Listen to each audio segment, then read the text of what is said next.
Hello friends. Did you know nearly 80% of those who watch my videos aren't subscribed? If you enjoy these stories, please hit that subscribe button and leave a like. It really helps. Thank you for being here. By the way, where are you watching from? Let me know in the comments. The name's Marcus, and I've been hauling freight through the Midwest for about 12 years now. Most folks don't understand what it's like spending days alone in a cab, watching endless miles of highway disappear under your wheels. Chicago runs were always my bread and butter. Good pay, predictable routes, and usually straightforward deliveries. That changed on a humid Thursday night in August when dispatch sent me to a warehouse on the south side I'd never heard of before. The address led me through industrial districts that looked abandoned even in daylight. By the time I arrived at 11:47 p.m., the whole area felt wrong. Street lights were either broken or flickering, casting these sickly yellow pools of light that made the shadows between them seem deeper. The warehouse itself was a massive concrete structure, probably built in the 60s with rust stains running down its walls like dried blood. I pulled up to the loading dock and killed the engine. The manifest said I was picking up machine parts heading to Detroit, but the paperwork had been vague about specifics. That should have been my first warning. In 12 years of driving, legitimate businesses always had detailed cargo lists. This one just said industrial equipment with a weight estimate that seemed off. The loading dock was lit by a single floodlight that kept attracting moths, their shadows dancing across the concrete platform. I climbed down from my cab and approached the metal door beside the dock. There was supposed to be someone named Frank meeting me, the foreman, according to dispatch. I knocked 3 times, the sound echoing into nothing. After about 2 minutes, the door opened just wide enough for a face to peer out. The man who looked at me had deep-set eyes and skin that hadn't seen sunlight in years. "You, Marcus?" he asked, his voice scratchy like he'd been breathing in dust all day. "That's me, here for the Detroit load." He nodded slowly, studying me in a way that made my skin crawl. "Yeah, we've been expecting you. Name's Frank. Come on in while my boys get your trailer loaded." Everything in my gut told me to stay outside, but I'd driven 4 hours to get here and needed this paycheck. Lisa, my ex-wife, had been on me about being late with child support again, and turning down a job wasn't an option. So I followed Frank through that narrow door into a hallway that smelled like motor oil and something else, something organic and wrong. The hallway opened into a massive warehouse floor, dimly lit by industrial lights hanging from chains. Most of the space was empty, just concrete stretching into darkness. But there were wooden crates stacked along one wall. Big ones, the kind you'd need a forklift to move. What caught my attention, though, were the workers. There were maybe 6 of them, all wearing identical gray coveralls with no company logo. They moved in this synchronized way, like they'd rehearsed their movements.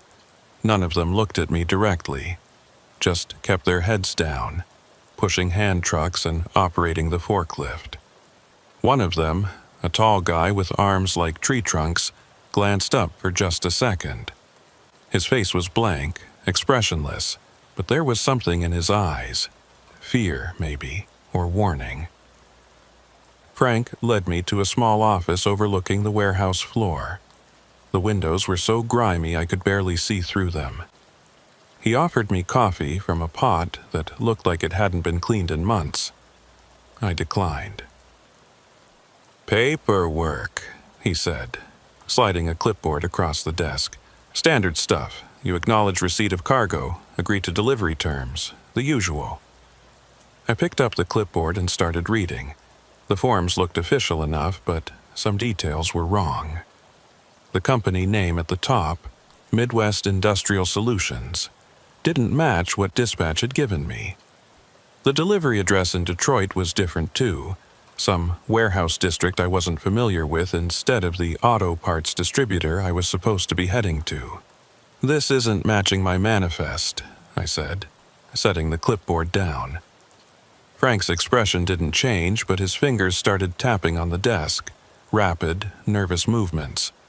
"Must be a mix-up, happens sometimes. The cargo's the same, though. Machine parts, like you were told." Through the grimy window, I watched the workers loading my trailer. They were moving fast, too fast, like they wanted to get done and get out. One of them, a younger guy who couldn't have been more than 20, kept looking toward the office, then quickly away when he saw me watching. "What kind of machine parts exactly?" I asked. "Industrial processing equipment, completely legal, all documented." Frank pulled out another folder, thicker than the first. "See? Import papers, certificates, everything's in order." I flipped through the papers, but half of them were in languages I didn't recognize. The ones in English were full of technical jargon that meant nothing to me. But what caught my eye were the weight specifications. Each crate was listed at exactly 800 pounds. That kind of uniformity didn't happen with mixed machine parts. A loud crash echoed through the warehouse.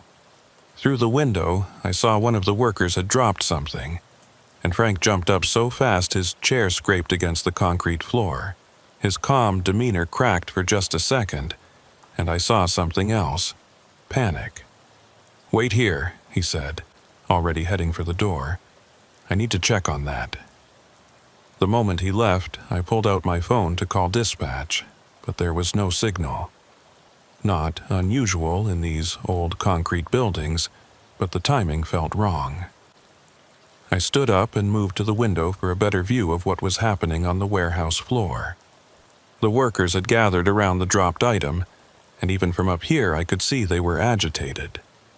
One of them, the tall one with the tree trunk arms, was gesturing wildly at Frank. I couldn't hear the words, but the body language was clear. Something had gone very wrong. That's when I noticed movement in the darker part of the warehouse, beyond where the lights reached. Shadows shifting in ways that didn't match the workers' movements. There were other people back there, standing still, watching. I couldn't make out details, but I counted at least 4 figures just standing in the darkness. Frank looked up at the office window and saw me watching. His face changed, hardened into something cold. He said something to the tall worker, who immediately started walking toward the stairs leading up to the office. Not running, but walking with purpose, and something about his measured pace was more frightening than if he'd been sprinting. I grabbed my keys and headed for the office door, but it wouldn't budge. The handle turned, but the door itself was stuck, like something was blocking it from the outside. Through the small window in the door, I could see the tall worker, Dennis, according to the name stitched on his coveralls, coming up the stairs. His face was still blank, but his hands were clenched into fists. The window. It was my only option. These old industrial windows were designed to open for ventilation, and I yanked on the rusted latch until it gave way with a screech. The window swung open, and cool night air flooded in along with the sounds from below. Voices now, urgent and angry. Dennis was at the door, trying the handle. When it didn't open immediately, he stepped back, and I knew he was about to kick it in. The office was on the 2nd floor, about 15 feet up, with nothing but concrete below. But staying meant finding out what Frank and his crew really wanted, and every instinct I'd developed in 12 years of driving was screaming that it wasn't good. I climbed through the window just as the door exploded inward. Dennis rushed in, his eyes scanning the room, then locking onto me half out of the window. For a second, we just stared at each other, and in that moment, I saw something in his expression change. A flicker of something. Maybe regret, maybe relief that I was escaping. "Go," he said, so quietly I almost didn't hear it. Now. I didn't need to be told twice. I dropped from the window, hitting the concrete hard.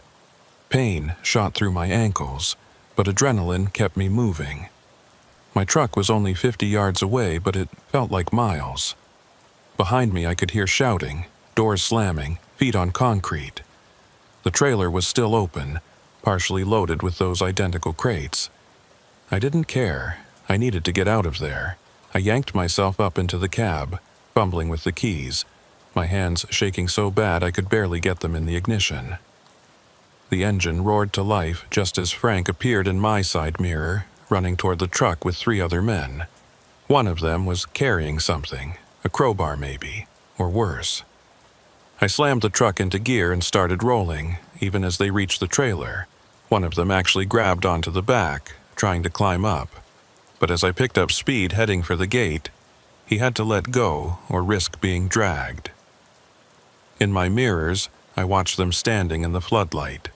Frank pulling out a phone, probably calling whoever was really in charge of this operation. The gate was closed, of course. A chain-link fence with a padlock, but I had 40,000 pounds of truck and whatever they'd loaded in my trailer. I barely slowed down, crashing through it in a shower of sparks and twisted metal. The truck lurched, the trailer fishtailed, but I kept control, muscling it onto the street. I drove for 3 miles before I felt safe enough to pull over and check the damage. The front bumper was dented, the paint scraped, but nothing mechanical seemed broken. I walked back to the trailer, my legs still shaking, and looked inside. 5 crates, all identical, all sealed tight. Whatever was in them, it wasn't machine parts. The weight distribution was all wrong, and there was a smell coming from them. Chemical, sharp, like cleaning products mixed with something else. Each crate had a small vent on the side, covered with mesh, like whatever was inside needed air. I stood there in the empty parking lot of a closed gas station, staring at those crates in my trailer, while my hands finally stopped shaking. The smart thing would have been to call the police right then, but I needed to think. Whatever was in those crates, Frank and his crew had been desperate to load them onto my truck. And now I had their cargo, which meant they'd be looking for me. I climbed back into the cab and started driving, taking random turns through the industrial district to make sure nobody was following. The streets were empty except for the occasional security light and a few stray cats darting between dumpsters. After about 20 minutes of circling, I pulled into a 24-hour truck stop off Interstate 94. The bright lights and presence of other truckers made me feel safer, even though I knew it was temporary. I parked between 2 other rigs and sat there for a moment, trying to process what had just happened. The clock on my dashboard read 1:23 a.m. In my 12 years of driving, I'd dealt with sketchy customers, dangerous loads, and more than my share of close calls. But this was different. This felt organized, deliberate, like I'd stumbled into something much bigger than a simple cargo theft. My phone finally had signal, and I thought about calling dispatch. But what would I tell them? That I'd run from a warehouse with half a load because the workers looked scary. They'd think I'd lost my mind. Or worse, they might be in on it. The whole job had come through dispatch after all. Instead, I called Tommy, an old friend who'd been driving these routes for 25 years. If anyone would know what to do, it would be him. The phone rang 4 times before his gruff voice answered. "Marcus? Hell, man, it's almost 2 in the morning." "Tommy, I need your help. Something's not right with this load I picked up." I could hear him sitting up in bed, suddenly alert. "Where are you?" "Truck stop off 94. South side pickup went bad. Real bad. Stay put. I'm 15 minutes out. Don't talk to anyone. Don't open that trailer and keep your doors locked." While I waited, I kept watching the mirrors, expecting to see Frank's crew pull into the lot any second. Every set of headlights that swept across the parking lot made my pulse spike. A few other truckers walked past, heading into the stop for coffee or a shower, completely oblivious to what I was carrying. Tommy's rig pulled in exactly 14 minutes later, a beat-up Kenworth that had seen better days but ran like a dream. He parked next to me and climbed down, all 6'4" of him, wearing jeans and a flannel shirt he'd obviously just thrown on. His gray beard was wild from sleep, but his eyes were sharp and concerned. "Show me," he said simply. I led him around to the back of my trailer, checking over my shoulder constantly. When I opened the doors, that chemical smell hit us both immediately. Tommy's nose wrinkled, and he pulled out a small flashlight from his pocket. "Jesus Christ, Marcus, you know what this smells like?" I shook my head. Formaldehyde, mixed with something else, but definitely formaldehyde. He climbed up into the trailer, examining the crates more closely. "These vents, this is how you transport something that needs preservation but can't be frozen." My stomach dropped. "You mean like medical specimens maybe, or something worse?" He jumped down, his face grim. "You said the pickup went bad. Tell me everything." I ran through the whole story. Frank, Dennis, the workers in gray coveralls, the figures in the shadows, the office window escape. Tommy listened without interrupting, but I could see his jaw clenching tighter with each detail. "Marcus, you need to listen very carefully," he said when I finished. "There have been rumors for months about organ trafficking through Chicago, truckers disappearing with refrigerated loads, bodies found weeks later missing parts. The FBI's been sniffing around, but nothing solid." "Organs? You think these crates have human organs?" "I don't know what's in them, and we're not going to find out. You're going to call 911 right now, report a suspicious load, and let them handle it. But first, we need to make sure you're safe." Before I could respond, my phone buzzed. Unknown number. Against my better judgment, I answered it. "Marcus." It was Frank's voice, calm, but with an edge that hadn't been there before. "You have something that belongs to us. I don't know what you're talking about. Don't be stupid. We know where you are. That truck, stop off 94, right? Nice choice. Public, well-lit, lots of witnesses. Smart thinking." I looked around frantically but couldn't spot anyone watching us. Tommy must have seen my panic because he pulled out his own phone and started dialing. "Here's what's going to happen," Frank continued. "You're going to drive that trailer to a new address I'm about to give you. You're going to leave it there, keys in the ignition, and walk away. You do that and we forget this whole thing happened. You don't and things get complicated. I'm calling the police." "No, you're not. Because if you do, they'll find evidence in your cab linking you to some very serious crimes. Evidence we planted while you were in my office. Check under your passenger seat if you don't believe me." My blood went cold. I climbed back into the cab, Tommy following, and reached under the passenger seat. My fingers found a plastic bag taped to the underside.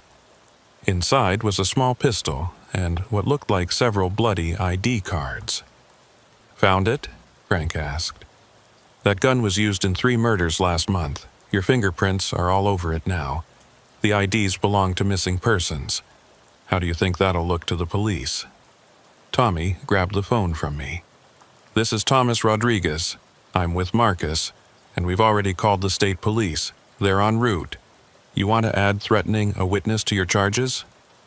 There was silence on the other end. Then Frank laughed. It was a cold, humorless sound. "Rodriguez, I should have known you'd get involved. Always sticking your nose where it doesn't belong." "I know who you are, Frank Morrison," Tommy said, and I saw something change in his expression. "Yeah, that's right. I know exactly who you are. What you did to those drivers in Indianapolis. What you're running through Chicago.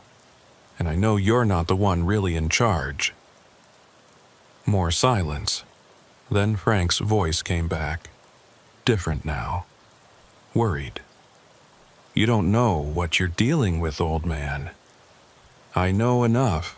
I know your boss doesn't like attention. I know the feds are already watching 3 of your warehouses. And I know that if anything happens to Marcus or me, There's an envelope with names, dates, and locations that goes straight to the FBI field office. This was news to me, but I kept my mouth shut. Tommy was bluffing, or maybe he wasn't. With him, you could never tell. "You're making a mistake," Frank said. "No, you made the mistake when you tried to use my friend as a mule. Here's what's really going to happen. Marcus is going to drive that trailer straight to the state police impound lot. They're going to open those crates with a full forensics team present, and you're going to disappear back into whatever hole you crawled out of. The evidence in his cab is planted evidence, which any decent forensics tech will figure out in minutes. Try again." I could hear Frank breathing heavily on the other end. Finally, he spoke, his voice low and dangerous. "This isn't over." "Yes, it is," Tommy said, and hung up. He immediately started making calls, not to 911, but to numbers he had memorized. Old contacts, other truckers, people who knew people.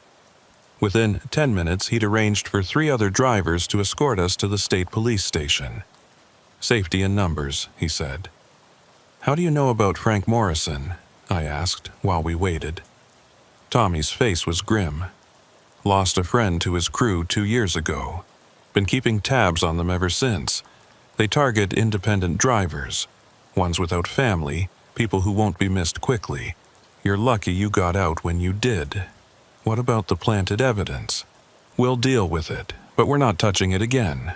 Let the cops handle it with proper procedures." The other drivers arrived within 20 minutes. 3 guys I'd seen around but never really talked to. They formed a convoy around my truck, and we drove together through the empty Chicago streets toward the state police station.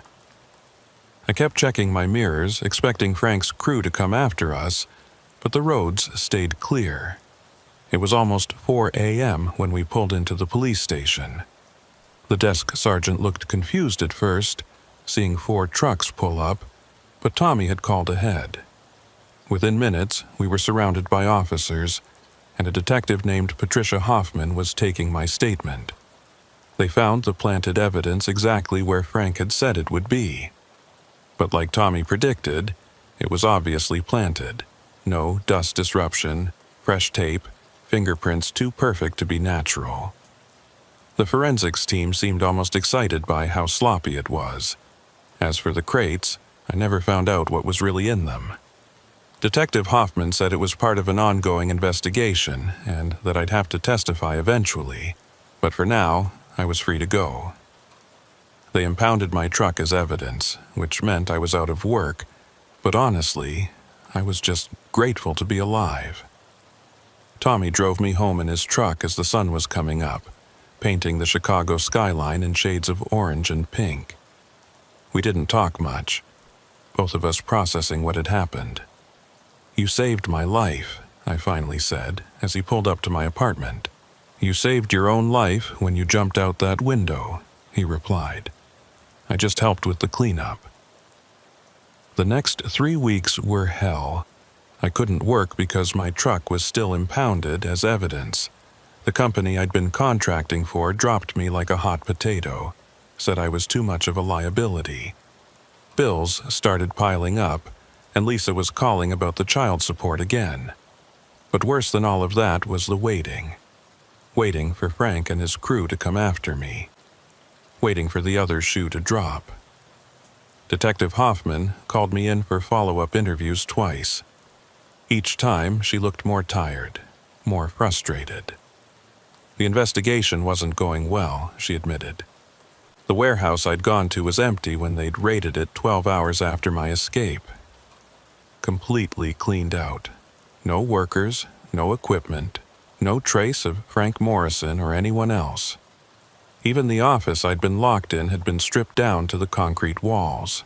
"It's like they were never there," she said during our second meeting, sliding a folder across the table to me. "These are the only things we found." Inside were photos of the warehouse, empty and echoing. But in one corner, barely visible, was something that made my skin crawl. Scratch marks on the concrete floor. like something heavy had been dragged repeatedly. Or someone. The crates from your trailer, Hoffman continued, contained medical equipment. Legitimate medical equipment according to our forensics team, surgical tools, preservation chemicals, portable refrigeration units. All of it legal to transport, all of it with forged but convincing documentation. But Tommy said the smell was formaldehyde. It was, used for preserving medical specimens. The equipment could be used for legitimate purposes, or... She let the sentence hang. We both knew what the "or" implied. So, you've got nothing. I wouldn't say nothing. We've connected this to similar incidents in Milwaukee, Detroit, and Cleveland. Same pattern. Truckers approached for rushed nighttime pickups, suspicious cargo, and when things go wrong, everything disappears within hours. She pulled out another photo, this one of a man I didn't recognize. Heavy set, balding, with eyes that looked dead even in the driver's license photo. Carl Brennan, she said. Found dead in his truck 6 weeks ago outside Gary, Indiana. Heart attack, according to the coroner. But he'd told his wife the night before that he was scared, that he'd seen something he shouldn't have during a pickup. You think Frank killed him? I think Carl saw what was really in those crates. And I think you're lucky you didn't. I left that meeting feeling worse than when I'd arrived. The police had nothing. Frank was still out there, and I was a loose end in whatever operation they were running. Tommy kept checking on me, bringing groceries when I couldn't afford them, offering to lend me money that we both knew I'd never be able to pay back. He'd set me up with a lawyer, too. Some guy who specialized in helping truckers who'd gotten tangled up in criminal investigations. But even with all that help, I was drowning. Then, exactly 3 weeks and 2 days after the warehouse incident, I got a call at 3 a.m. My phone rang, showing unknown number, and every instinct told me not to answer. But I was half asleep, and my hand moved before my brain could stop it. Hello? Breathing. Just breathing for about 10 seconds. Then a voice I recognized but hadn't heard that night at the warehouse. Younger, nervous. You Marcus, the driver? I sat up, suddenly wide awake. Who is this? My name's Dennis. I was at the warehouse that night, the tall one who came up to the office. My hand tightened on the phone. What do you want? To warn you. They're coming for you. Not tonight, but soon. Frank's boss, the real boss, he's decided you know too much. I don't know anything. The cops found nothing. The investigation's going nowhere. Doesn't matter. You saw us, you can identify Frank, and you got away. That makes you a problem. There was a pause, and I could hear traffic in the background, like he was calling from a payphone near a highway. They've been watching you. Know you're broke. Desperate. They're going to make you an offer you can't refuse, and if you refuse it anyway, why are you telling me this? Another pause, longer this time. Because I didn't sign up for this. When Frank recruited me, he said it was just moving cargo, making quick money. I didn't know about what was really happening, not until it was too late to get out. What was really happening? What was in those crates? You don't want to know. Trust me, you don't. But I can tell you this, it's bigger than Chicago. There's a whole network, coast to coast. Truckers are just the transportation, expendable. They've got doctors, cops, people you'd never suspect. Dennis, if you know all this, you need to go to the police. He laughed bitterly. With what proof? And how long do you think I'd last? No, I'm getting out tonight. Leaving the state, maybe the country. But I owed you this warning. You jumped out that window because you knew something was wrong. That saved your life once. Don't ignore your instincts again. Wait, if they're planning something, I need more information. 4th Street Dock, Warehouse 17. They're moving the whole operation there tomorrow night. After that, they'll come for you. You've got maybe 36 hours to disappear." The line went dead. I immediately tried calling back, but the number was blocked. I sat there in my dark apartment, phone in my hand, trying to process what I'd just heard. Part of me wanted to call Detective Hoffman right away, tell her about the 4th Street location. But Dennis was right. Without proof, what good would it do? I spent the rest of the night packing. Not much to pack, really. My life had shrunk down to what could fit in 2 duffel bags. I called Tommy at dawn, told him about the warning. He didn't question it, didn't try to talk me out of running. He just asked where I wanted to go.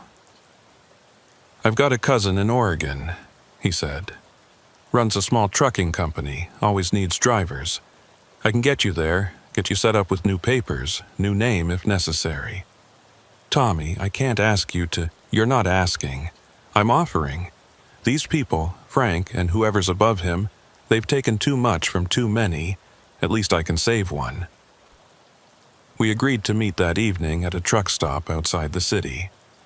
I spent the day tying up loose ends, calling Lisa to explain I'd be out of touch for a while, leaving a detailed letter for Detective Hoffman with everything Dennis had told me, closing out my bank account, which had all of $43 left in it.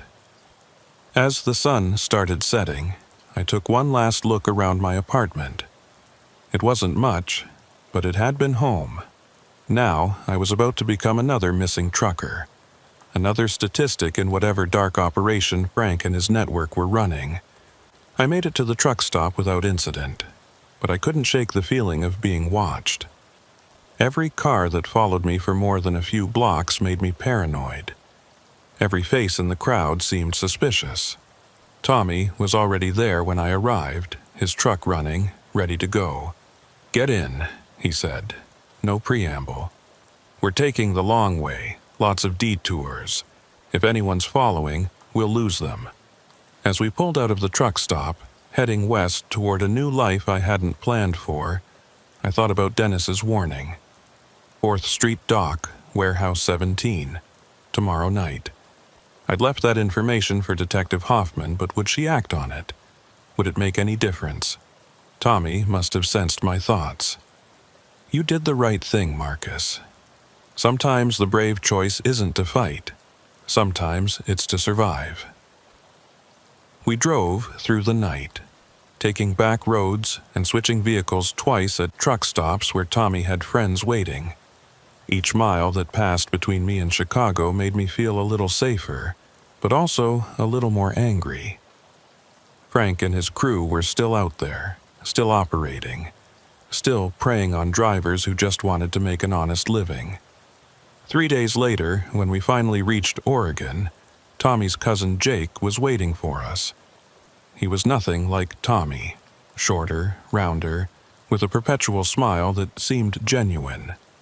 He'd set me up with a small apartment, a new ID that would pass basic scrutiny, and most importantly, a job driving local routes. No more long hauls, no more midnight pickups, no more suspicious cargo. "Tommy told me you had some trouble," Jake said, shaking my hand. "Don't worry about it. Out here, you're just another driver. Keep your head down, do good work, and the past stays in the past." For a week, that seemed possible. I learned my new routes, met the other drivers, started to remember what normal felt like.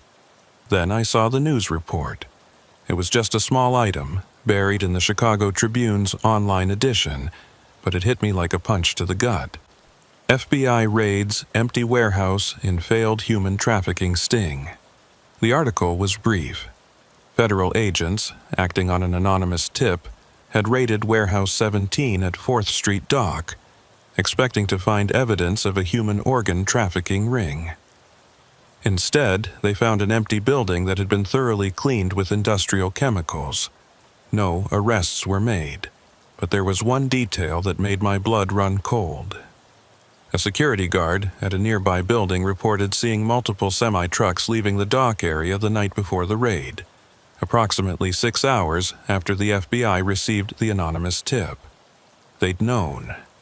Somehow, Frank's network had known about the raid in advance, which meant they had someone inside law enforcement, someone high enough to access confidential information. I called Tommy from a payphone, using the code we'd established. He answered on the second ring. "You see the news?" I asked. "Yeah, Dennis was right about one thing. It's bigger than we thought. What do I do now?" "What you've been doing. Stay quiet, stay safe. Let the feds figure it out." But I couldn't let it go. Not completely. I started researching, carefully, using library computers and public Wi-Fi, looking for patterns in trucker disappearances, suspicious deaths, missing persons reports that might connect to organ trafficking. What I found was terrifying in its scope. Over the next 6 months, I documented everything I could find. 17 truckers had gone missing along routes between Chicago and Detroit in the past 2 years. 8 more between Chicago and Milwaukee. All independent operators, all running refrigerated loads, all vanishing without a trace. Their trucks would turn up days or weeks later, always stripped clean, always wiped down with industrial chemicals that destroyed any forensic evidence. But it was the pattern of organ shortage reports that really connected the dots. Every time a cluster of trucker disappearances happened, organ availability in certain private medical facilities would spike 2 to 3 weeks later. Not the legitimate transplant centers that followed federal guidelines, but the gray market clinics that served wealthy clients who couldn't wait for official donor lists. I was careful with my research, never staying on any one computer too long, never searching from the same location twice. Jake thought I was just dealing with trauma in my own way, and Tommy kept telling me to let it go. But I couldn't. Those 17 missing truckers had families, friends, people who deserved to know what happened to them. It was a Tuesday in May when everything came to a head. I just finished a local delivery run, dropping off restaurant supplies around Portland, when I noticed a black sedan following me. Not obviously, but professionally. Staying 3 cars back, switching lanes when I did, taking every turn, my blood went cold, and all the paranoia from 6 months ago came flooding back. I called Tommy immediately. "I've got a tail." "You sure?" "Black sedan, tinted windows, been on me for the last 4 miles. Come to the yard, now. Don't go home." Jake's trucking yard was in an industrial area surrounded by other businesses and equipped with security cameras. I made it there in 15 minutes, the sedan following the entire way. When I pulled through the gates, the sedan slowed, stopped about a block away, then slowly drove past. I couldn't see the driver through the tinted windows, but I knew they were watching. Tommy was waiting for me, along with Jake and 3 other drivers I'd gotten to know over the months. They looked grim, ready for trouble. "Could be nothing," Jake said, but his hand was resting on the baseball bat he kept in his office. "It's not nothing," I said. "They found me." We waited 2 hours, but the sedan didn't come back. Finally, as the sun was setting, Tommy made a decision. "We're getting you out of here, tonight. I know a guy in Canada, completely off the grid. You can lay low there until we figure out what's happening." But as we were loading my few belongings into Tommy's truck, my phone rang. It was Detective Hoffman's number. "Marcus? Thank God. Listen, you need to know something. Frank Morrison was found dead this morning." My knees almost buckled. "What? How?" "Execution style, 2 bullets to the head. His body was dumped at that warehouse you escaped from, Marcus. There was a note pinned to his chest. It had your current alias and location on it." The blood drained from my face. Frank was dead, and someone wanted me to know about it. Someone who knew exactly where I was. "Detective, what's going on?" "Internal war. That's our best guess. Frank was middle management and he failed to contain the situation with you. His bosses cleaned house, but Marcus, If they know where you are, they're already here. I had a tail today. Get out, now. Don't go to the police. Don't trust anyone you don't know personally. This goes higher than we thought. There's corruption in multiple departments. I shouldn't even be calling you, but I couldn't let you get blindsided. She hung up before I could respond. I looked at Tommy and Jake, both of whom had heard enough to understand the situation. Canada's not far enough, Tommy said quietly. If they've got people in the FBI, they've got reach everywhere. That's when we heard it. Engines, multiple vehicles approaching the yard. Through the gate, I could see 3 black SUVs pulling up, blocking the entrance. Men in dark clothes getting out, not rushing, just positioning themselves strategically. Back door, Jake said immediately. Through the maintenance shop. We ran, all of us, abandoning any pretense of normal. The maintenance shop connected to an alley that led to the next street over. Behind us, I could hear car doors slamming, voices shouting commands. They weren't trying to be subtle anymore. Jake had an old pickup truck parked in the alley, keys always in it for emergencies. We piled in, me, Tommy, Jake, and 2 other drivers named Robert and Paul. Jake gunned it, tires squealing as we tore out of the alley just as the first pursuers rounded the corner of the building. Where? Jake asked, taking corners at dangerous speeds. Airport, Tommy said. It's public, cameras everywhere. They won't try anything there. But I knew better. These people had killed Frank Morrison and dumped his body as a message. They weren't afraid of cameras or witnesses anymore. No, I said. The FBI field office.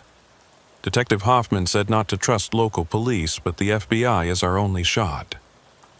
Jake nodded and changed direction, heading downtown. In the mirrors, I could see headlights following. Not close, but persistent. They knew where we were going and didn't seem concerned about it. This is wrong, Paul said, voicing what we were all thinking. If they're not worried about the FBI, then they've got someone inside, Tommy finished. But what choice do we have? My phone rang again. Unknown number. I almost didn't answer, but something made me pick up. Marcus. The voice was cultured, calm, nothing like Frank's rough edges. Or should I say your current alias? Doesn't matter. What matters is that you've caused us considerable inconvenience. Who is this? Someone who's offering you a final chance at a resolution. Frank Morrison was a fool who exceeded his authority. His threats, his methods, all unsanctioned. We're not unreasonable people, Marcus. We're businessmen. Businessmen who traffic in human organs. A pause. We provide a service to those who can afford it. Supply and demand, nothing more. You stumbled into something you shouldn't have, but that's Frank's fault, not yours. We're prepared to compensate you for your trouble. Significantly. I don't want your money. $500,000, cash. All you have to do is forget everything you've seen, everything you think you know. Stop your research, stop talking to law enforcement, and disappear. We'll even help with that part. New identity, new country, completely fresh start. Jake was pulling up to the FBI building. The black SUVs were still following, hanging back a block, just watching. And if I refuse, then you become a problem that needs solving. And we're very good at solving problems, Marcus. Ask Frank Morrison. Oh, wait, you can't. The line went dead. We sat in the truck outside the FBI building, engine running, all of us staring at the imposing federal structure. The SUVs had parked across the street, waiting. $500,000, Robert said quietly. That's more money than any of us will see in a lifetime. Blood money, Tommy spat. From the organs of dead truckers. We don't know they're dead, Paul said, but his voice was weak, unconvincing. I looked at each of them, these men who'd risked everything to help me, and made my decision. You guys drive away, right now. This is my fight, not yours. Like hell, Tommy said. Tommy, they're offering me money to disappear. That means they want this to end quietly. If I go in there and make a federal case literally, they lose that option. But you guys don't need to be part of it. Jake shook his head. We're already part of it, son. The moment we helped you, we became witnesses. I knew he was right. We all got out together, walking toward the FBI building as a group. The men in the SUVs watched but didn't move, not yet. The federal building's lobby was bright, sterile, with metal detectors and armed guards. We must have looked like quite a sight. 5 truckers, sweaty and scared, demanding to speak to someone about organ trafficking and murder. But Detective Hoffman had called ahead. An agent named Mitchell was waiting for us. What followed were 3 days of interviews, protective custody, and revelations that went deeper than any of us had imagined. The network wasn't just trafficking organs. They were running an entire black market medical system. Wealthy clients would order specific organs, and the network would find donors that matched. Sometimes they were homeless people who wouldn't be missed. Sometimes they were travelers passing through. And sometimes they were truckers carrying refrigerated loads that could hide the evidence. Frank Morrison had been middle management, just as Hoffman suspected. Above him was a structure that included doctors, hospital administrators, even organ transport coordinators at legitimate facilities. They'd been operating for at least 5 years, spreading across 12 states, generating hundreds of millions in profit. My testimony, combined with the evidence I'd gathered over 6 months of careful research, gave the FBI enough to launch Operation Cold Chain. It would become one of the largest medical fraud and human trafficking investigations in U.S. history. Over the next year, they arrested 47 people, including 3 prominent surgeons and a state health department official. But the man who called me that night, the calm voice who offered me $500,000 to disappear, they never found him. The investigation revealed he was known only as the coordinator, and every trail led to dead ends and shell companies registered in countries with no extradition treaties. I testified in 8 different trials, always under heavy protection. Tommy, Jake, and the others had to relocate too, their lives upended because they'd chosen to help me. The guilt from that still keeps me awake some nights. It's been 3 years now since that night at the warehouse. I don't drive trucks anymore. The FBI helped me get a new career, a new life in a place I can't mention. But sometimes I dream about it. The empty warehouse, Frank's desperate face, Dennis warning me to run. The 17 missing truckers who were never found. The official story is that Operation Cold Chain was a success, that the network was dismantled. But I know better. I still monitor trucker forums, still track disappearances, still see the patterns. They're more careful now, more subtle, but they're still out there. The coordinator is still out there. Every time I see a semi on the highway, especially the refrigerated ones, I think about the drivers. Are they safe? Do they know what they might be carrying? Do they have someone like Tommy watching their backs? I survived because I listened to my instincts, because I jumped out that window when every rational thought said to stay put and play along. But 17 others didn't get that chance. Their families got closed casket funerals with official explanations about highway accidents and heart attacks. Only a few of us know the truth about what really happened to them. Sometimes reporters call, wanting to write books or make documentaries about Operation Cold Chain. I always decline, not because I'm afraid anymore, but because the story isn't over. Somewhere out there, in a warehouse just like the one I escaped from, someone is loading mysterious crates onto another trucker's rig. And that trucker has no idea that their life is about to change forever, if they're lucky enough to keep it at all. The real horror isn't what happened to me that night in Chicago. It's knowing that it's still happening, right now, to someone else. And there's nothing I can do to stop it. I still keep in touch with Tommy, though we're careful about how we communicate. He's retired now, living somewhere warm, trying to forget. But I know he monitors the forums too, watches for patterns, warns drivers when he can. We're the survivors of something that officially doesn't exist anymore. Witnesses to a darkness that runs deeper than anyone wants to admit. That's my story. Every word of it true, though you'll never find official confirmation. The FBI made sure of that. Too much panic, they said, if people knew how extensive it really was. Better to let everyone think it's over, that the bad guys were caught, that the highways are safe. But if you're a trucker reading this, especially if you haul refrigerated loads, remember what happened to me. Trust your instincts. If a pickup feels wrong, if the warehouse looks abandoned, if the workers won't meet your eyes, get out. Don't worry about the job, the money, the consequences. Just get out. Because somewhere in Chicago, or Detroit, or any city with desperate people in dark corners, there's another Frank Morrison waiting with another warehouse full of secrets.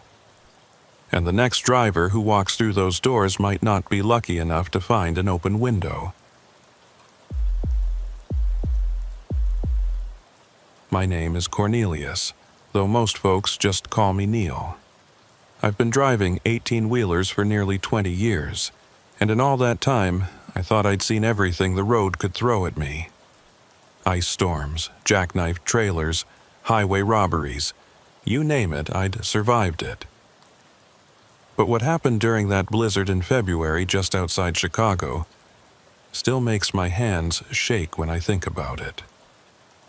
I was hauling a load of pharmaceutical supplies from a distribution center in Indianapolis to a hospital network in Chicago. Time-sensitive stuff, antibiotics, insulin, vaccines that needed to stay refrigerated. The kind of cargo that couldn't wait for better weather. The forecast had called for snow, maybe 6 to 8 inches, but nothing I hadn't handled before. By the time I hit Interstate 65 heading north, though, it was clear the weathermen had gotten it wrong again. The snow was coming down sideways, these thick, heavy flakes that stuck to everything immediately. My windshield wipers were working overtime, and even with the defroster on full blast, ice kept building up on the edges of the glass. The temperature had dropped 15 degrees in the last hour, turning what should have been manageable snow into a full-scale blizzard. I was about 40 miles south of Chicago, near Crown Point, when things went from bad to worse. The wind picked up to what had to be 50 miles per hour, gusting even higher, pushing my trailer around like it was made of cardboard instead of steel. I could feel the whole rig swaying, that sick sensation when you know you're right on the edge of losing control. The smart thing would have been to pull off at the next exit, find a truck stop, and wait it out.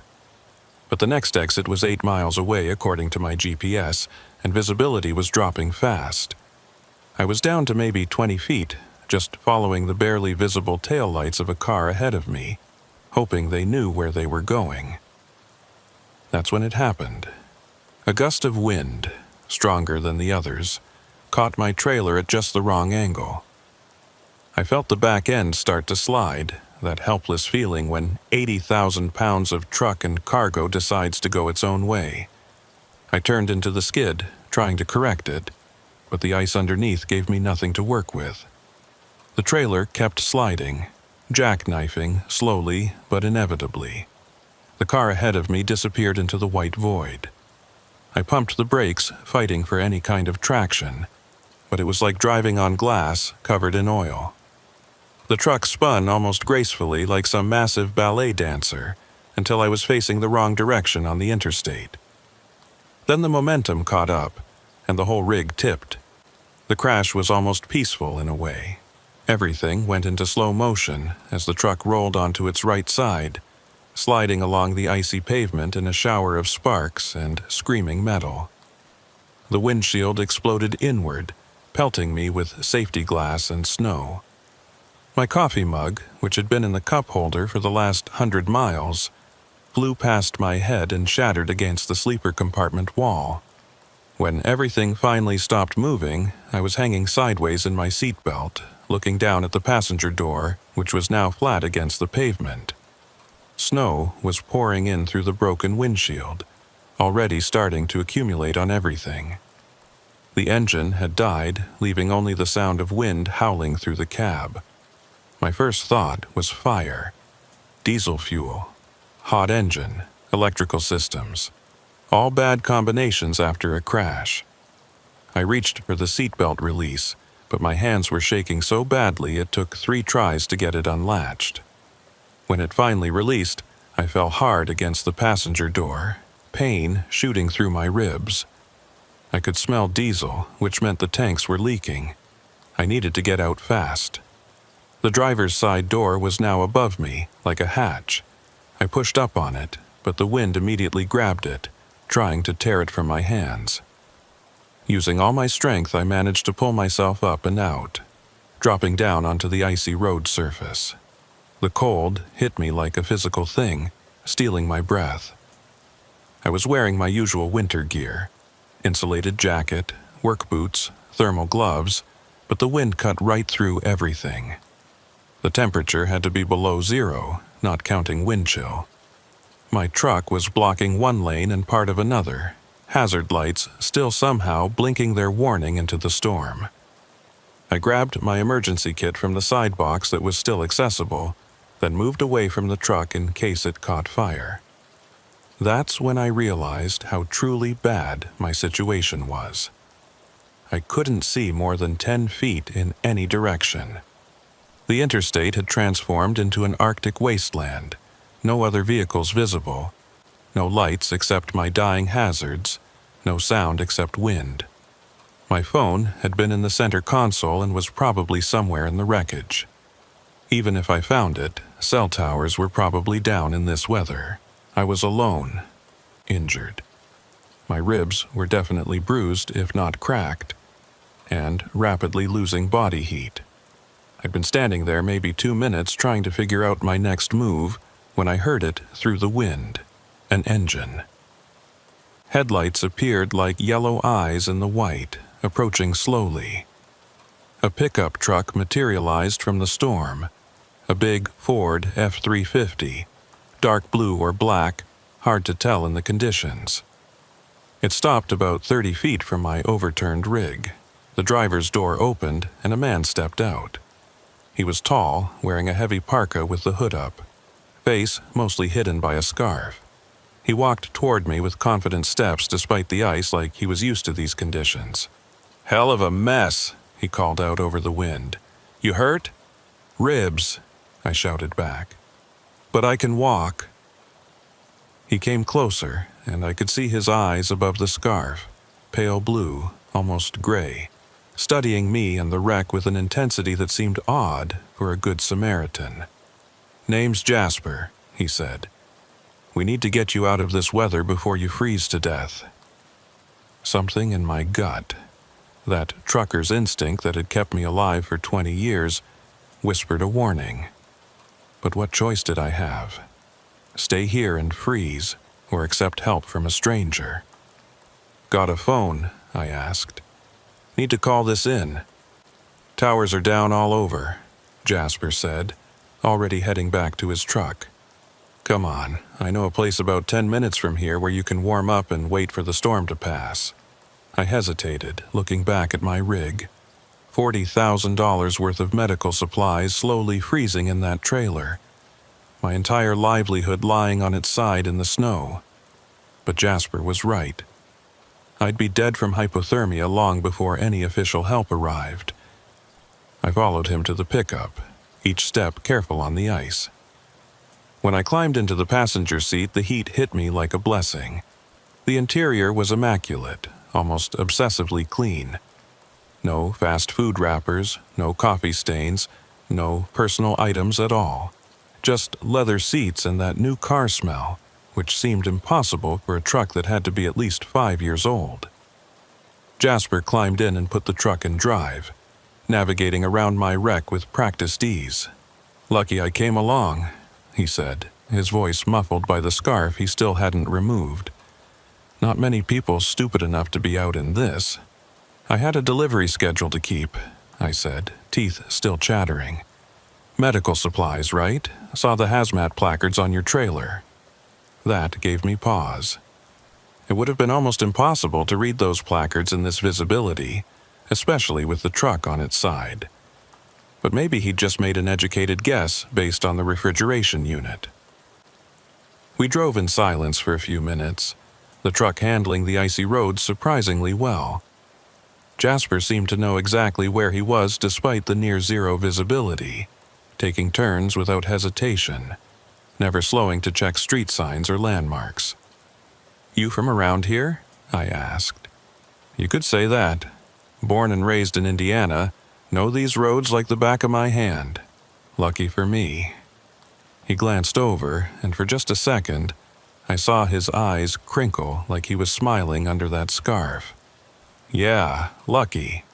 We turned off what I assumed was still the interstate onto a smaller road.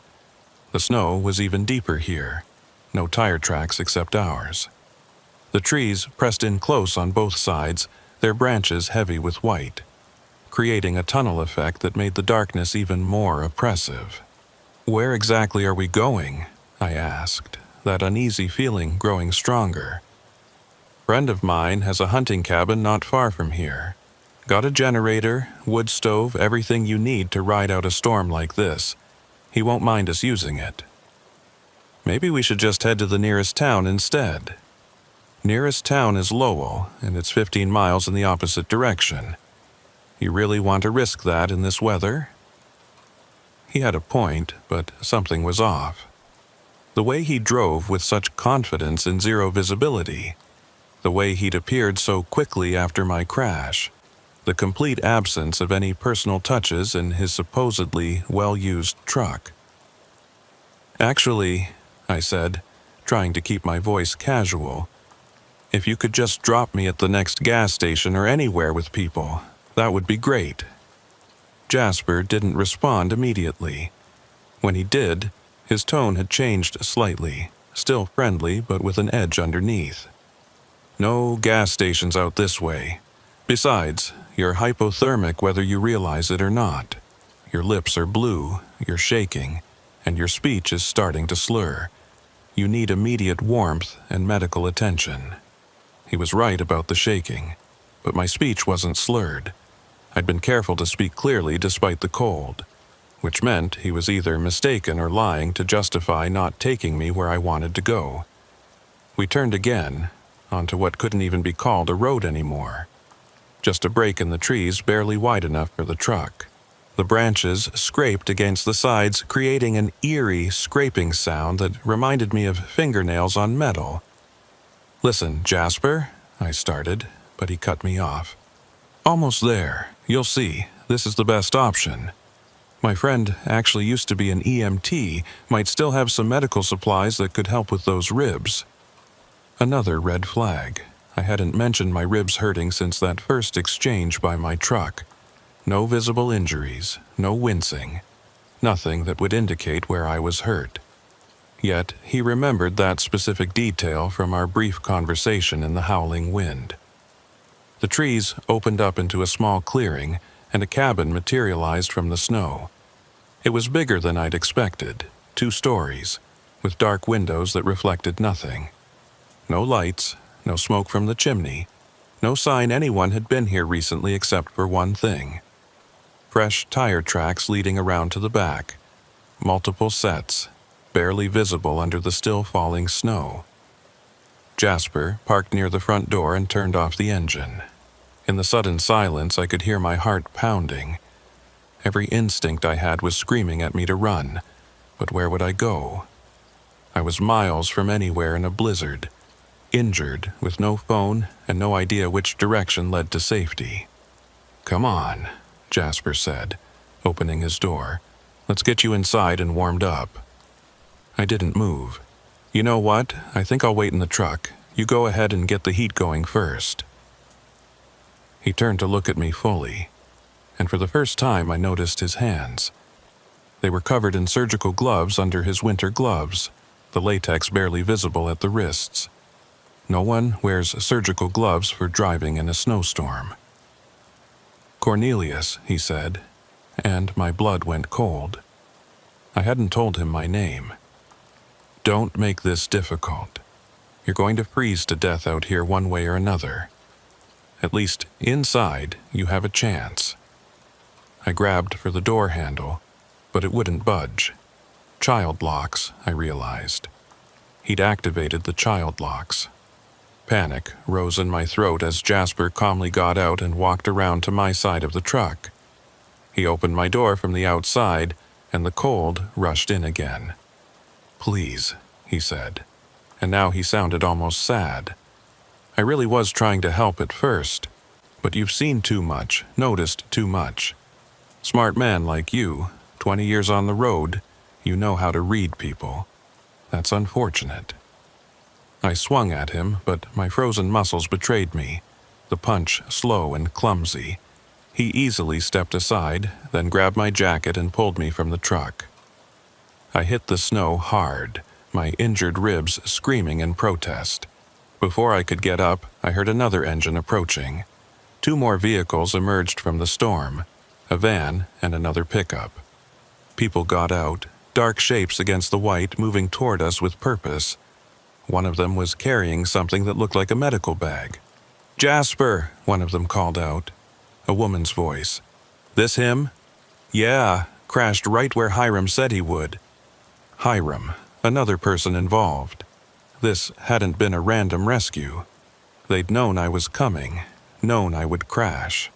But how? The woman knelt beside me in the snow. Even through my pain and fear, I noticed she was wearing scrubs under her winter coat. "Mr. Cornelius," she said, her voice professionally calm. "You've been in an accident. You're in shock. We're here to help." "No," I managed, trying to crawl away. "You're not. This isn't." "Hypothermia causes confusion, paranoia," she continued, speaking to the others now as if giving a medical presentation. "He doesn't know what he's saying." More hands grabbed me, lifting me despite my struggles. They were all wearing medical gloves, I realized, every single one of them. They carried me toward the cabin, and as we got closer, I could see through one of the windows. Light inside, from battery-powered lanterns, and equipment, medical equipment. An IV stand, monitors, things that had no business being in a hunting cabin. "Please," I tried again. "People know where I am. The trucking company has GPS on the rig." "Your company's GPS showed you stopped for the mandatory rest period at the Love's truck stop in Remington," Jasper said conversationally. "You've been off the grid for the last 2 hours. Terrible weather after all. Lots of accidents tonight. Lots of missing people who won't be found until the snow melts." They carried me through the door into warmth that should have been welcome but felt like walking into a trap. The main room had been converted into something between a field hospital and a laboratory. Plastic sheeting on the floors, surgical lights powered by humming generators, and that smell. Antiseptic mixed with something else, something that made my stomach turn. They set me down on what looked like a modified gurney, and immediately the woman in scrubs started checking my vitals. Her movements were professional, practiced, but there was something mechanical about them, like she was going through motions she'd done too many times before. "Blood pressure's elevated," she announced. "Pulses rapid, possible internal bleeding from the crash." "I'm fine," I said, trying to sit up, but Jasper placed a firm hand on my shoulder. "Let Dr. Morrison examine you," he said. "She's very good at what she does." Morrison. The name hit me like ice water. I'd heard that name before on the CB radio, whispered conversations at truck stops. Drivers talking about someone named Morrison who was supposedly involved in those organ trafficking rumors that had been circulating for years. But those were just stories, urban legends truckers told to pass the time, weren't they? Your pupils are dilated, Dr. Morrison continued, shining a penlight in my eyes. Possible concussion. We should run a full panel. A full panel? I asked. In a cabin in the woods? She smiled, but it didn't reach her eyes. We're better equipped than you might think. Hiram prepped the IV. A younger man, barely out of his 20s from the look of him, wheeled over an IV stand. His hands were shaking slightly as he prepared the needle, and unlike the others, he wouldn't meet my eyes. What's in that? I demanded, trying to pull away, but Jasper and another man held me down. Just saline and something for the pain, Dr. Morrison said soothingly. You've been through trauma. You need fluids. I don't consent to this. This is kidnapping. The needle went in anyway, a sharp prick in my arm, and within seconds I could feel something cold flowing into my veins. Not saline. I'd had IV fluids before after a bad case of food poisoning. This was different, heavier, with a metallic taste that somehow appeared in my mouth. That's it, Dr. Morrison said. Just relax. Let the medication work. My vision started to blur around the edges, but I fought it. 20 years of staying alert through exhaustion, of fighting off sleep during those long hauls, had given me some resistance. I could hear them talking, their voices becoming distant but still audible. Blood type? Someone asked. O negative, Dr. Morrison replied. Universal donor, very valuable. The client in Milwaukee? Still waiting. We'll need to move fast once the storm clears. I tried to process what I was hearing, but my thoughts were becoming syrupy, slow. They were talking about blood types, clients, moving fast. The organ trafficking stories weren't just stories. They were real, and I was about to become part of them. He's fighting it, Hiram said, and I could hear fear in his voice. Should we increase the dose? No, Dr. Morrison said sharply.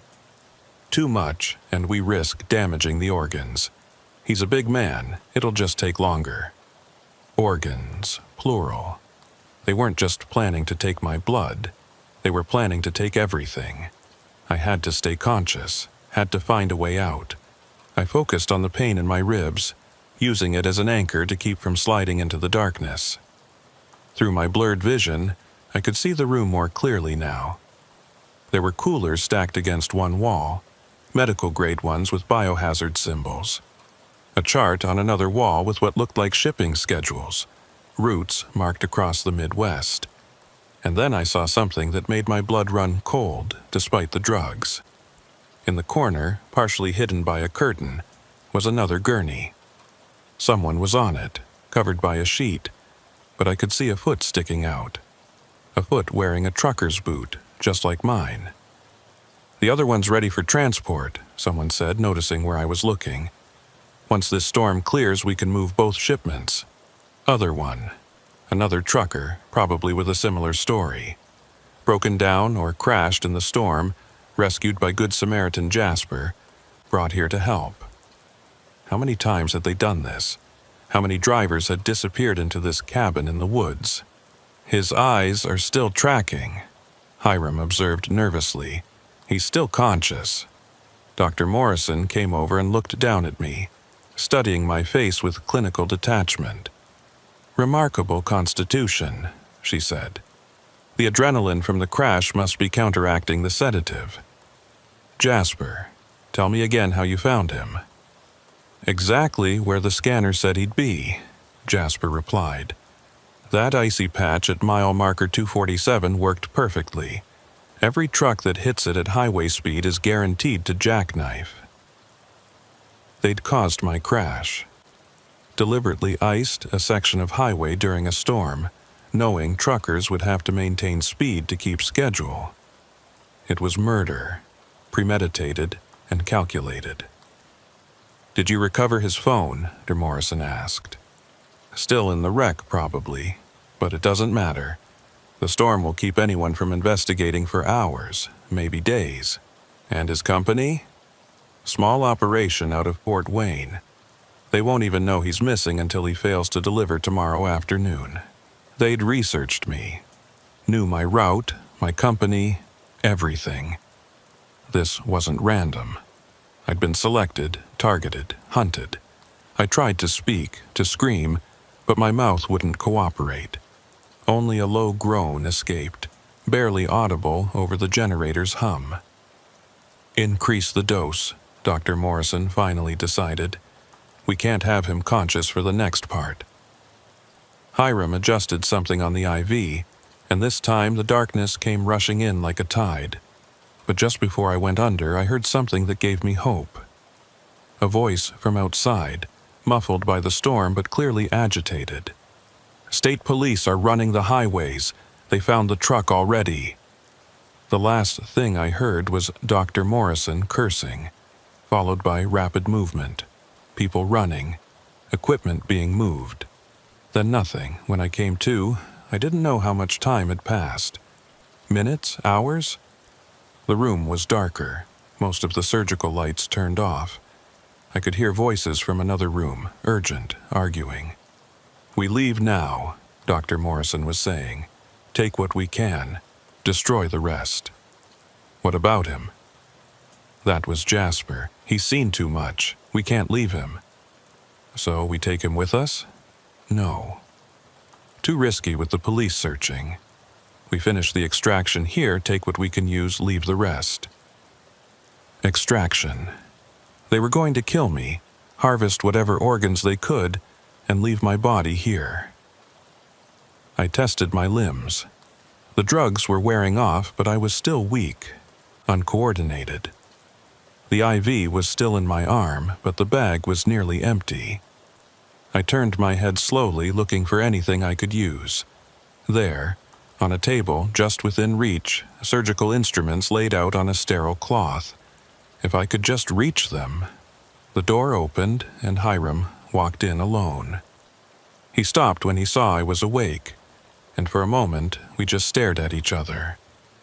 He was young, maybe 22, with the kind of face that belonged in a college classroom, not this house of horrors.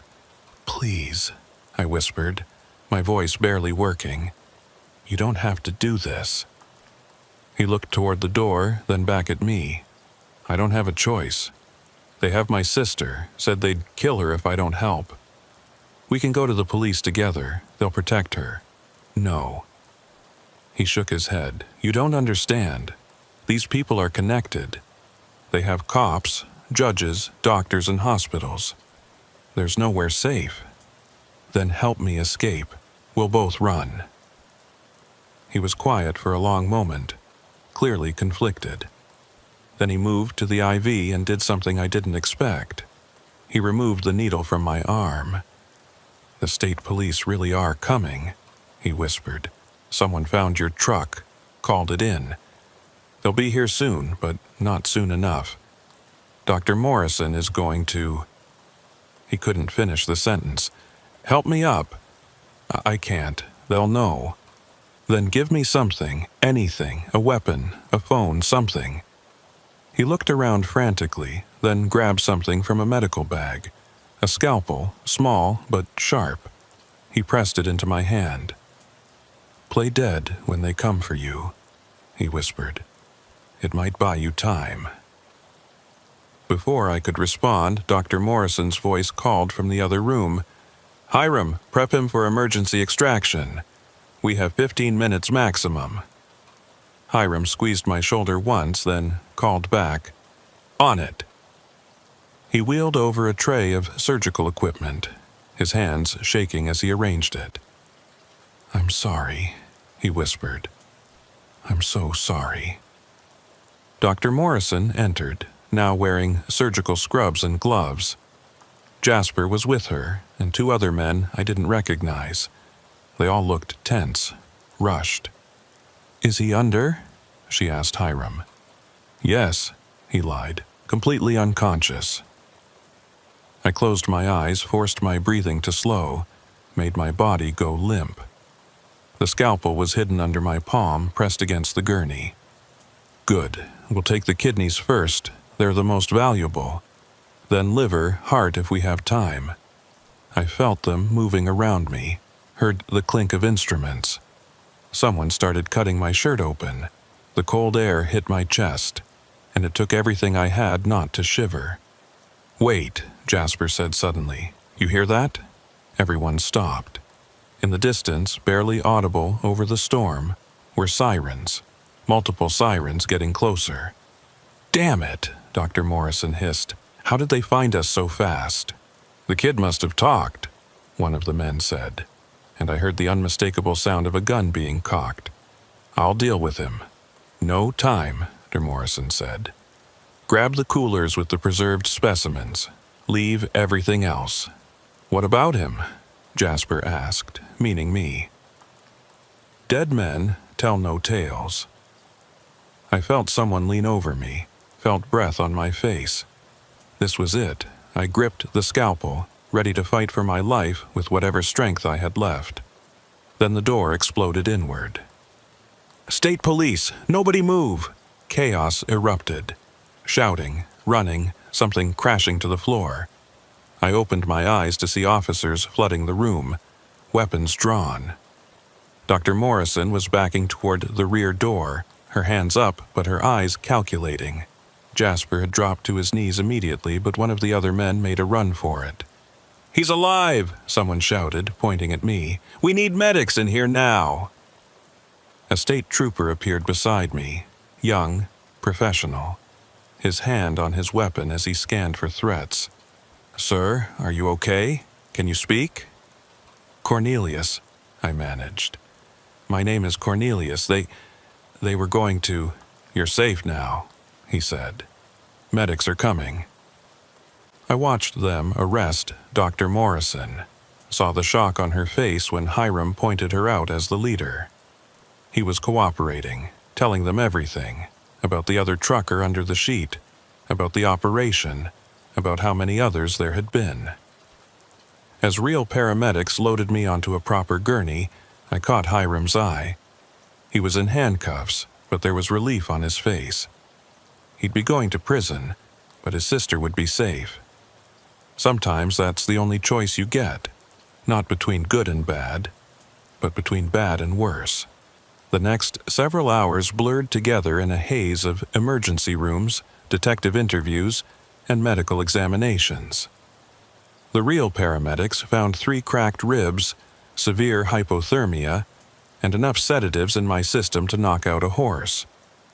The fact that I'd remained conscious at all was, according to the ER doctor, borderline miraculous. Detective Raymond Kruger from the state police stayed with me through most of it.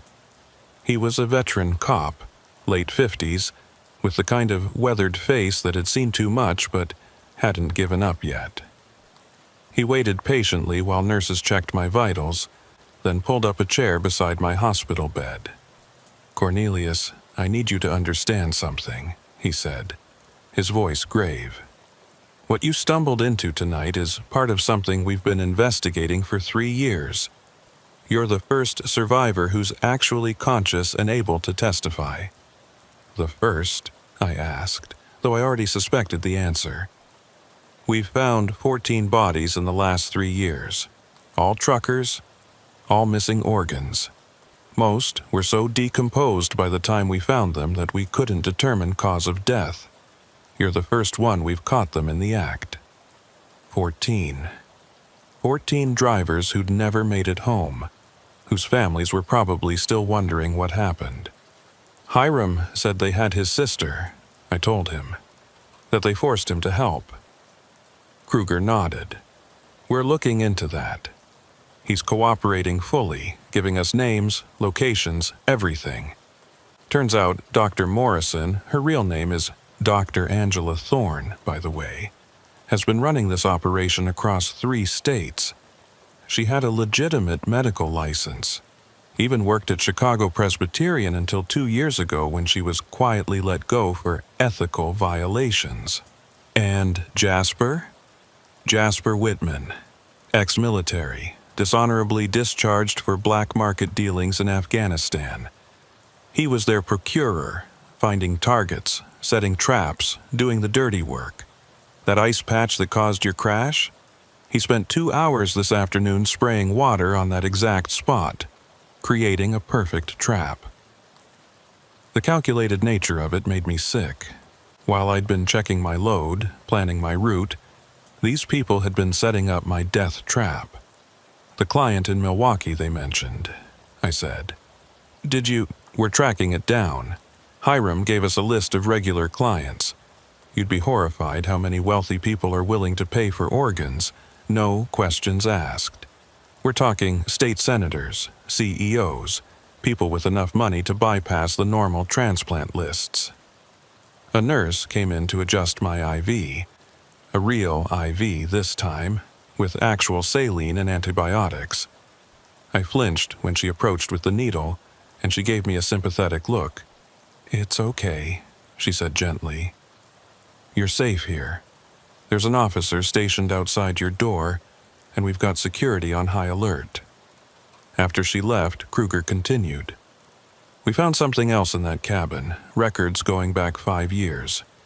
Your company, Cornelius, they were specifically targeting small, independent operations. Drivers who wouldn't have corporate resources looking for them immediately.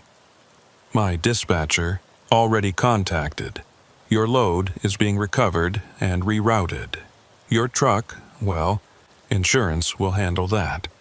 But you're alive, and that's what matters." I thought about my truck, lying on its side in the snow. 20 years I'd been driving, and this was how it ended. But Kruger was right. I was alive. "What happens now?" I asked. "Now, we build a case. Your testimony, combined with Hiram's cooperation and the evidence from the cabin, should be enough to put them away for life. But I need to be honest with you. Dr. Thorne has connections. Good lawyers, this won't be easy." Over the next few days, as I recovered in the hospital, the full scope of the operation became clear.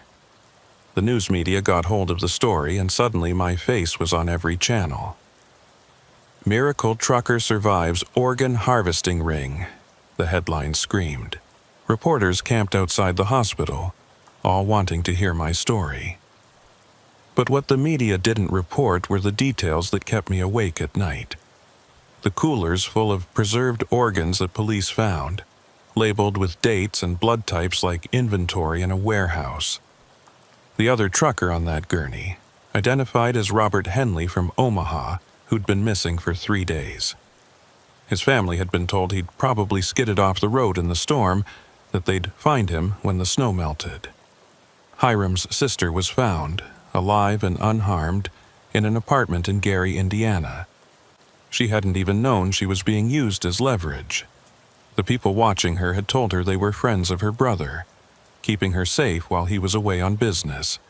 The psychological torture they'd put Hiram through, making him believe she was in danger, was just another tool in their arsenal.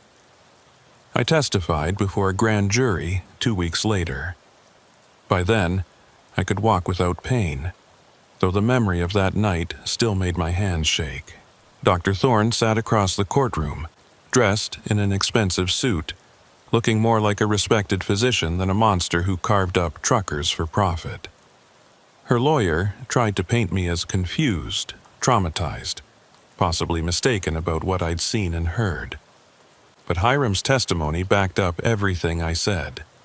He'd kept records of his own, dates and names hidden in an encrypted file on his laptop. He knew that someday he might need evidence to save himself or his sister. That evidence included recordings he'd secretly made of Dr. Thorne discussing the organ sales, talking about clients, even joking about how easy it was to make truckers disappear. Jasper Whitman tried to cut a deal, offering to testify against Dr. Thorne in exchange for a lighter sentence. But the prosecutor had enough evidence without him. He was looking at life without parole, and he knew it. During the trial, he stared at me with those pale eyes, and I could see him calculating, still looking for an angle. an escape route that didn't exist. The trial lasted 3 weeks. 3 weeks of testimony from forensic experts, other survivors who'd had near misses with the ring, families of victims who finally had answers about what happened to their loved ones. The prosecution presented evidence of a network that stretched from Chicago to Milwaukee to Detroit, with connections to illegal medical facilities that catered to wealthy clients desperate for organs. They showed financial records proving that Dr. Thorne had made over $10 million in 5 years. $10 million from the suffering and death of innocent truckers. She'd bought a house in the Hamptons, a yacht, traveled the world on the blood of working men who just wanted to make an honest living. When the verdict came down, guilty on all counts, I thought I'd feel relief. Instead, I felt empty. Justice had been served, but those 14 truckers were still dead. Their families still had empty chairs at dinner tables. And I still woke up every night in a cold sweat, feeling phantom I-4 needles in my arm, hearing Dr. Thorne's clinical voice discussing my organs like I was cattle. The aftermath was almost as hard as the event itself. I couldn't drive anymore. Every time I got behind the wheel, even of a regular car, I'd have panic attacks. The sound of wind against windows made me think of that blizzard. The smell of antiseptic made me sick.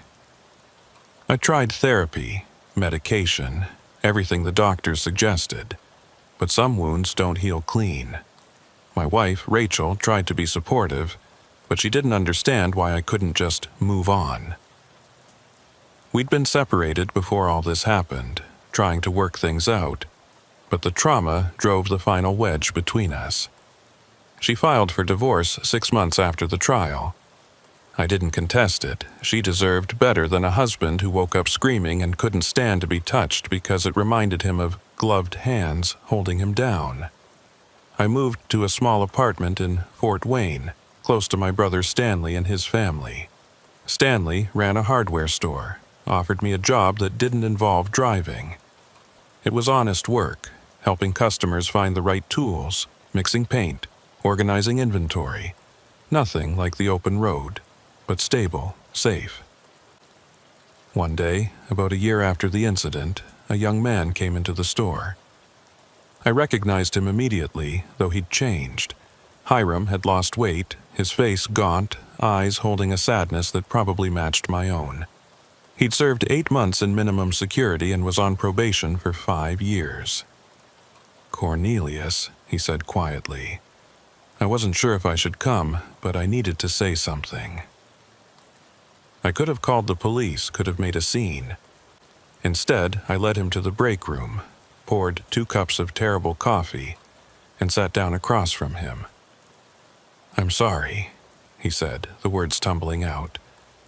"I know it doesn't mean anything, doesn't change anything, but I'm so sorry. I think about that night every day. If I'd been stronger, if I'd gone to the police despite their threats. You saved my life," I told him. "When you pulled that IV, when you gave me the scalpel, you saved my life. I helped put you in that position in the first place. You were trying to save your sister. I can't say I wouldn't have done the same in your position." We talked for an hour. He told me about prison, about the other inmates who'd treated him like a hero for testifying against Dr. Thorne. He told me about his sister, who was in college now, studying to be a social worker. She wanted to help people who'd been victimized, to make some good come from the horror. Before he left, Hiram handed me an envelope. "I know money doesn't fix anything, but this is my first payment. I'm going to send you something every month for the rest of my life. It's not enough, will never be enough, but it's something." I tried to refuse, but he insisted. In the envelope was $200 cash and a note that just said, "Thank you for surviving." I never cashed his money. Every month an envelope would arrive, and I'd add it to a box in my closet. Maybe someday I'd donate it to a trucker's charity or a victim's fund. For now, it was just a reminder that even in the darkest moments, people could choose to do the right thing. The nightmares continued, but they changed over time. Instead of reliving that night in the cabin, I'd dream about the truckers who didn't make it. They'd be sitting in my apartment drinking coffee, talking about their roots, their families, the lives that were stolen from them. Robert Henley was always there. The trucker from that other gurney telling me about his kids, showing me pictures of grandchildren he'd never meet. 3 years have passed now since that night in the blizzard. Dr. Thorne is serving life without parole in a maximum security prison. Jasper Whitman killed himself in his cell 6 months into his sentence, unable to face decades in a cage. The other members of the ring got various sentences, from 10 years to life, depending on their involvement. The trucking industry changed too. Companies started implementing better check-in procedures, GPS tracking that couldn't be spoofed, panic buttons in cabs. The FBI created a task force specifically for crimes targeting long-haul drivers. It was too late for the 14 who died, but maybe it would save others.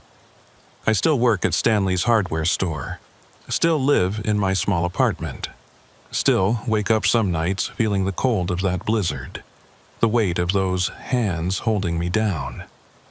But I also wake up, which is more than those 14 drivers can say.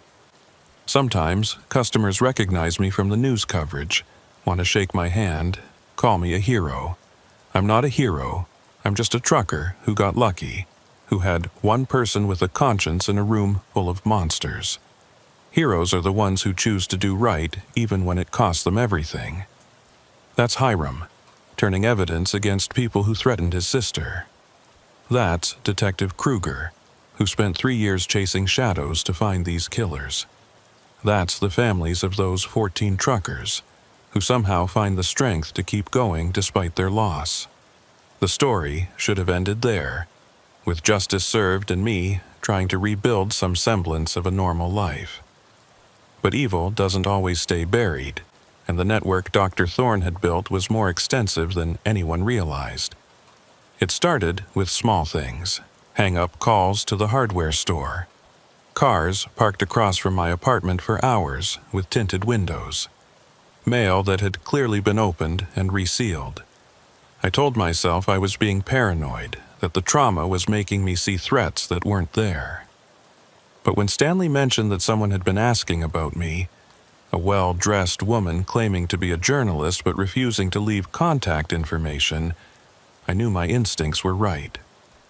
The 4th winter after the incident, almost to the day, I got a call that changed everything. It was Detective Kruger, and he sounded tired, worried. "Cornelius, I need you to listen carefully. Dr. Thorne was killed in prison yesterday." "Good," I said, and meant it. "No, you don't understand. She was killed by another inmate who claims someone paid him to do it. Someone on the outside wanted her silenced. Why would? Because she was about to testify in a new case. The feds found evidence of another ring, bigger than hers, operating out of Canada. She was going to trade information for a transfer to minimum security. Now she's dead, and our only lead is gone." I felt the familiar cold creeping up my spine. What does this have to do with me? Her lawyer had a visitor the day before she died. Security footage showed a man we couldn't identify, but he left something behind, a partial fingerprint on the sign-in sheet. We ran it through every database we had and got nothing. Then Hiram called me. "Hiram?" He saw the security footage on the news. Says he recognizes the man from the cabin that night. Someone he only saw once in the background, but memorable because of his eyes. One blue, one green. Heterochromia. Ring any bells? I searched my memory of that horrible night, but so much of it was blurred by drugs and fear. No, I don't remember anyone like that. Well, he apparently remembers you. Hiram says this man was asking Dr. Thorne about you specifically that night. What you'd seen, what you'd heard, what you might have overheard about their connections. But I testified to everything I knew. Maybe. Or maybe you know something you don't realize you know. Either way, we think you might be in danger. I'm sending a patrol car to your apartment. But by the time the patrol car arrived, I was already gone. Call it trucker's instinct or just paranoia finally paying off, but I'd packed a go bag the moment Kruger mentioned the heterochromia. I went out to the back window, down the fire escape, and disappeared into the Fort Wayne night. I couldn't go to Stanley. I wouldn't put his family in danger. Couldn't go to any friends for the same reason. So I did what I'd done for 20 years. I got on the road. Not in a truck this time, but in a beat-up Honda Civic I bought with cash from a guy selling it in a grocery store parking lot. For 3 days, I drove aimlessly, staying in cash-only motels, keeping my head down. I was at a truck stop near Toledo, buying coffee and trying to figure out my next move, when I saw him. Or rather, I saw his eyes in the security mirror above the register, one blue, one green, watching me from the coffee station. He was tall, thin, wearing an expensive suit that looked out of place among the truckers and travelers. When our eyes met in the mirror, he smiled and raised his coffee cup in a mock toast.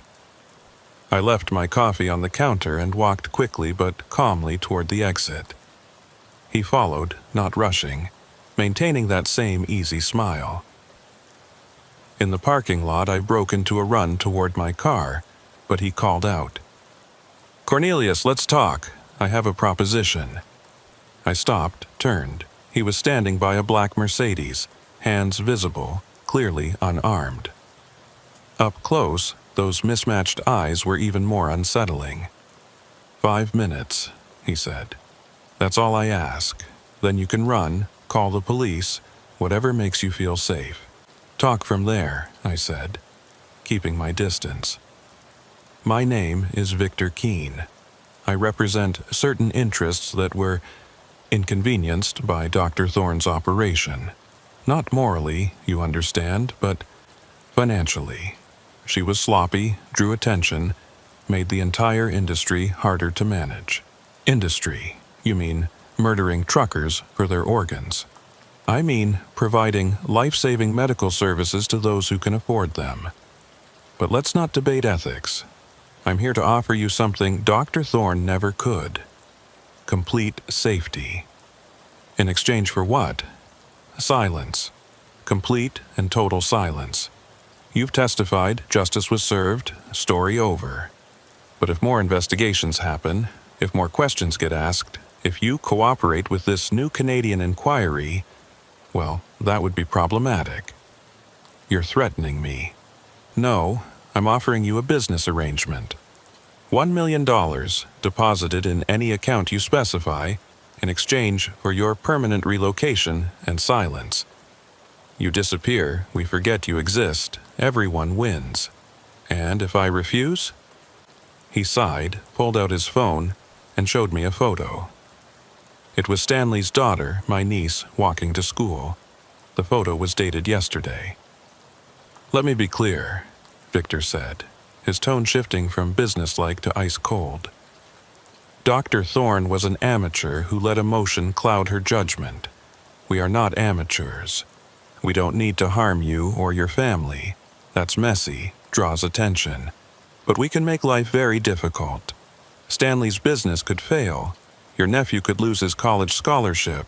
Your ex-wife Rachel could have problems at her job. Death isn't the only threat, Cornelius.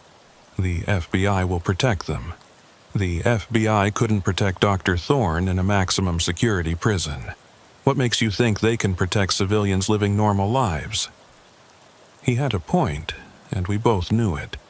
The network he represented had resources, connections, patience. They could destroy lives without leaving fingerprints. "I need time to think," I said. 24 hours. Then I call you with account details." He handed me a burner phone. "Don't bother trying to trace it or record calls, and don't throw it away. It's how we'll know you're cooperating." He got in his Mercedes and drove away. leaving me standing in a truck stop parking lot, holding a phone that felt like a live grenade. I sat in my car for an hour, trying to think through options. Go to the FBI? They'd try to use me as bait, put my family at risk. Take the money and run? That made me complicit in future murders. Fight back somehow, against an organization with unlimited resources and no conscience. Finally, I called the one person who might understand, Hiram. He answered on the third ring. Cornelius? How did you get this number? Directory assistance still exists. Listen, I just met Victor Keene. Long silence, then, are you somewhere safe? For now. Don't take his deal. I know it seems like the only option, but it's not. Meet me tomorrow, noon, at the rest stop on I-69, mile marker 157. Come alone and watch for tails. Hiram, what's going on? There are others like us. Survivors, witnesses, people who've seen too much. We've been organizing, sharing information. Victor Keene and his network think they're untouchable, but they're wrong. We just need to be smart about how we fight them. This isn't a movie. These people have killed 14 truckers that we know about, probably dozens more. They're still doing it, just more carefully. Someone has to stop them. He was right. Taking Victor's money would make me safe, but it would damn every future victim. I thought about Robert Henley on that gurney, the 14 dead truckers, all the ones who might come after. I'll be there, I said. The next day, I arrived at the rest stop early, paranoid about ambush. But Hiram came alone as promised, driving a pickup that had seen better days. He looked healthier than when I'd last seen him. Stronger, more determined. There are 12 of us, he said without preamble. Survivors, family members of victims, even a few cops who've been pushed off cases. We share information, track patterns, build evidence. The FBI won't act without proof, so we're getting them proof. That's dangerous. So is doing nothing. Victor's network has killed at least 40 people that we can document. They're connected to organ trafficking rings in 6 countries. They own judges, cops, even federal agents, but they have one weakness. They think they're invisible. He pulled out a laptop, showed me spreadsheets, photographs, shipping manifests. The work of obsessive investigation, connecting dots law enforcement couldn't or wouldn't see. We tracked one of their operations to a warehouse in Buffalo, he said. They're moving organs through legitimate medical supply companies, hiding them in shipments of legal tissue samples. We have photos, recordings, everything. Then why haven't you gone to the authorities? We tried. The investigation got shut down from above. Someone warned them, and by the time police arrived, the warehouse was clean. That's when we realized we needed a different approach, which is public exposure. Media, internet, everywhere at once. Make it too big to cover up, too public to silence everyone involved. But we need more evidence, and we need someone they won't see coming. Me. You take Victor's deal, but you wear a wire. Get him talking, get him to admit to the murders, the network, everything. One good recording, and we can blow this whole thing open. It was insane. It was dangerous. It was probably going to get me killed. But I thought about those 14 truckers, about future victims, about my niece's photo on Victor's phone. Okay, I said, I'll do it. What followed were 3 days of preparation. Hiram had connections. A former FBI tech who provided surveillance equipment. A journalist ready to publish everything. A lawyer prepared to file federal charges the moment we had evidence. They taught me how to wear the wire, how to guide conversation, how to signal if I was in trouble. Victor called exactly 24 hours after our first meeting, as promised.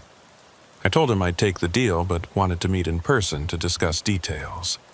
He agreed, suggested a private dining room at an upscale Chicago restaurant. public enough that I'd feel safe, private enough for real conversation. The day of the meeting, I was terrified. The wire felt obvious against my chest, like it was broadcasting "I'm wearing a wire" to everyone who looked at me. But I walked into that restaurant, was escorted to the private room, and found Victor already there sipping wine. "Cornelius," he said warmly, "I'm glad you've chosen the sensible path." "I want guarantees," I said, sitting down. "My family stays safe permanently." "Of course. We're not monsters, despite what you might think. We're businessmen providing a service. A service that kills innocent people." He sighed. "The truckers. Yes, that was regrettable. Dr. Thorne's methods were crude, wasteful. We've since refined our approach." "Refined how?" "We no longer target healthy individuals.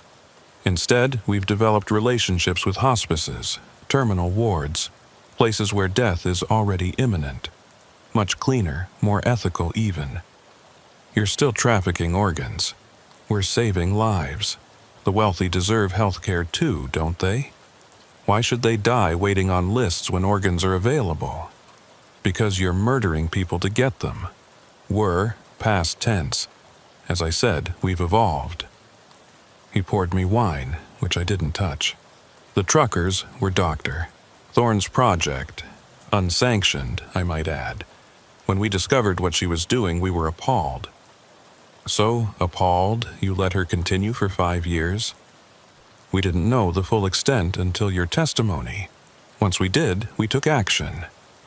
"You had her killed." He smiled. "She had many enemies in prison. Who's to say which one finally acted?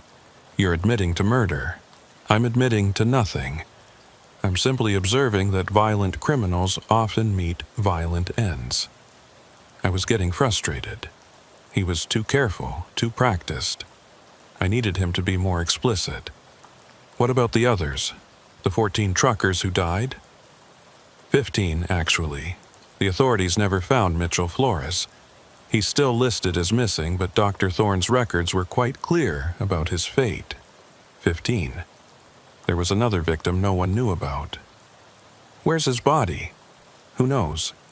Dr. Thorne wasn't meticulous about disposal. Probably in a landfill somewhere or dissolved in acid. She had methods. And you knew about these methods. Everyone in our industry knew Dr. Thorne was reckless. But she produced results, quality organs that saved lives. Sometimes in business you overlook personality flaws for productivity. Personality flaws? She was a serial killer. She was a surgeon who found an innovative supply chain. Crude, yes. Immoral, perhaps. But innovative. I felt sick, but I pressed on. And now? How do you get organs now? As I said, terminal patients. Natural deaths. Paperwork that's perhaps not entirely legitimate, but harm-free. No more truckers, Cornelius. That pipeline is closed. Because of me. Because of you. Which is why this $1 million is really a bargain for us. Your silence ensures no further investigations into past indiscretions. And if I hadn't agreed? He leaned back, studied me with those mismatched eyes. Then you'd have had an accident. Nothing dramatic. Heart attack, perhaps. Stroke. Something that wouldn't raise questions. We have compounds that mimic natural causes perfectly. There it was. Admission of potential murder. But I needed more. Like what you did to the truckers. No, they needed to be fresh for harvesting. Quick sedation, then surgical extraction while the heart still pumped. Your death would have been gentler. A courtesy for the trouble you've caused us. How thoughtful. We're not sadists, Cornelius, we're pragmatists. The truckers felt no pain. Dr. Thorne insisted on that, sedated fully before the procedures began. Procedures? You mean cutting them open while they were still alive? Technically alive. Brain dead from the sedatives, but the organs remained viable. It's actually quite fascinating from a medical perspective. It's murder. It's commerce, supply and demand. Those truckers' organs saved dozens of lives. Wealthy lives, yes, but still human beings who would have died otherwise. I wanted to reach across the table and strangle him, but I forced myself to stay calm. The wire was getting everything. How many others are involved, this network of yours? Enough. Doctors, lawyers, politicians. People you'd recognize if I named them. That's why fighting us is futile, Cornelius. We're not some criminal gang. We're integrated into the fabric of society itself. The FBI will find you eventually. The FBI employs us. 3 of our clients are senior agents whose children needed organs. They're quite grateful for our services. My blood went cold. If he was telling the truth, the corruption went higher than anyone imagined. So, what now? I asked. I take your money and disappear? Exactly. We've prepared new identification, a complete history, even a job if you want it. You'll cease to be Cornelius, become someone else entirely, someone with no connection to trucking or organ harvesting or anything unpleasant. And my family will prosper. Stanley's hardware store will suddenly get a contract with a major chain. Your nephew's scholarship will be expanded. Your ex-wife will receive a promotion. Everyone wins, except the next victims. There won't be any next victims. I told you, we've evolved past such crude methods. I don't believe you. He shrugged. Belief isn't required. Only silence. He pulled out a tablet, showed me bank accounts, transfer authorizations, all ready to execute. $1 million waiting for my agreement. I need a guarantee, I said, written, signed, legally binding. You want a contract for illegal activity? I want insurance. Something that ensures you keep your word, he laughed. Very well. I'll have our lawyers draft something. Carefully worded, of course, but sufficient for your needs. He stood up. We'll meet again tomorrow, same place, to finalize everything. After he left, I sat in that private dining room for 10 minutes, afraid to move, afraid the wire would somehow reveal itself retroactively. Finally, I stood and walked out, trying to look casual despite the sweat soaking through my shirt. Hiram was waiting in a van 2 blocks away. The moment I got in, he asked, "Did you get it?" I pulled off the wire, handed it to the tech. Everything. Admission of murder, conspiracy, names of victims, even corruption in the FBI. The journalist, a woman named Patricia Knox, who'd been investigating organ trafficking for years, listened to the recording with tears in her eyes. "This is it," she said. "This breaks everything open." But I wasn't done. He mentioned Mitchell Flores, a 15th victim nobody knows about. We need to find his family, let them know. We will, Patricia promised. But first, we need to get this recording to people who can act on it. Real FBI, not the corrupted ones.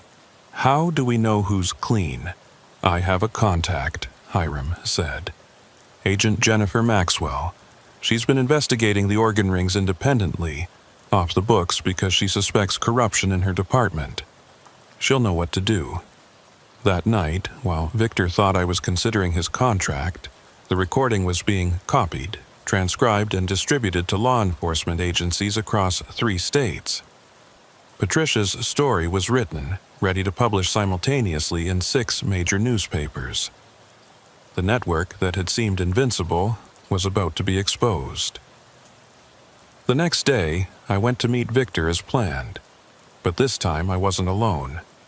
FBI agents, the clean ones, were positioned throughout the restaurant. State police surrounded the building. Everyone was ready. Victor arrived precisely on time, carrying a leather folder with what I assumed was the contract. He sat down, that same confident smile on his face. "Shall we conclude our business?" he asked. "Actually," I said, "I have a counteroffer." His smile faltered slightly. "Oh? Turn yourself in." Testify against the network. Take the deal the FBI is about to offer you."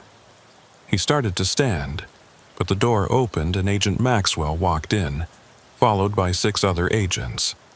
"Victor Keene," she said, "you're under arrest for conspiracy to commit murder, organ trafficking, and violation of federal medical regulations." He looked at me, those mismatched eyes showing surprise for the first time. "You wore a wire." "Yesterday, yes. Today I'm just the bait." As they cuffed him, he shook his head. "You have no idea what you've done. The people I work for, they don't forgive. They don't forget." "Neither do I," I said. "Neither do the families of 15 dead truckers." The arrest of Victor Keene triggered a cascade of investigations. Patricia's story hit the front pages, causing national outrage. Within a week, 43 people were arrested across 6 states. The network, so confident in its invisibility, crumbled as members turned on each other for plea deals. They found Mitchell Flores's remains based on records recovered from Victor's encrypted files. His family finally had closure after 2 years of wondering. I attended his funeral, stood with the families of all 15 truckers, and we mourned together. The trials took 2 years. I testified in 8 of them, each time reliving that night in the cabin, but also the conversation with Victor. His admission, captured clearly on the wire, became the key piece of evidence that brought down the entire network. Victor got life without parole. His lawyers, all complicit in the network, were disbarred and imprisoned. The corrupt FBI agents were exposed and prosecuted. The wealthy clients who'd bought organs were charged as accessories to murder. But the real victory came when Congress passed the Truckers' Protection Act, mandating panic buttons in all commercial vehicles, regular check-ins for solo drivers, and severe penalties for crimes targeting transportation workers. It wasn't enough, could never be enough, but it was something. I never did take Victor's $1 million, but I didn't need to. The Truckers' Benevolent Association raised funds for all the survivors and victims' families. It wasn't a fortune, but it was enough to start over.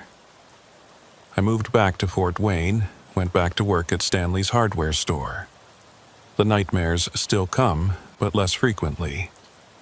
I still flinch at medical smells, still check mirrors obsessively, still feel phantom eye fours in my arm. But I also feel something else: pride. We'd done what seemed impossible. A group of traumatized survivors and grieving families had brought down a criminal network that owned judges and cops. We'd proven that ordinary people, when they stand together, can fight back against extraordinary evil. Hiram and I stay in touch. He's a counselor now, working with trauma victims. His sister graduated college, became a social worker as planned. She helps victims of human trafficking, turning her brother's nightmare into purpose. Detective Kruger retired last year, but not before seeing every member of the network convicted. At his retirement party, he pulled me aside and said, "You know what the real victory was? Not the convictions. It was proving that 15 truckers mattered, that their lives had value beyond their cargo." He was right. For too long, truckers had been invisible victims, their disappearances written off as accidents or abandonment. Now, everyone knew the truth. We weren't just statistics or acceptable losses, we were fathers, brothers, friends. We were human beings who deserved justice. As I write this, it's been 5 years since that blizzard. 5 years since Jasper's truck emerged from the snow to rescue me. I still drive sometimes, not trucks but regular cars, and every time I pass a semi on the highway, I think about the driver inside. Are they safe? Do they know about the panic button, the check-in procedures, the protections we fought to create? Most of all, I think about the 15 who didn't make it. Robert Henley, Mitchell Flores, and 13 others whose names are now engraved on a memorial at the Truckers' Hall of Fame. They didn't get to testify, didn't get to see justice served, didn't get to go home, But they're not forgotten. Their sacrifice exposed a horror that might have continued indefinitely. Saved future lives we'll never be able to count. That's the thing about survival. It comes with responsibility. The responsibility to bear witness, to fight back, to ensure the dead aren't forgotten. Every time I tell this story, every time someone reads about what happened, those 15 truckers live again in memory. The storm that night nearly killed me. Jasper and his network tried to harvest me like cattle. But I survived, and that survival became a weapon against them. Sometimes the best revenge isn't violence or hatred. It's simply refusing to die, refusing to be silenced, refusing to let evil win. I still check weather reports obsessively, still avoid driving in blizzards, still feel my chest tighten when I see medical equipment. But I'm alive. I'm free. And somewhere out there, truckers are driving through the night a little bit safer because 15 of their brothers didn't die in vain. That's my story.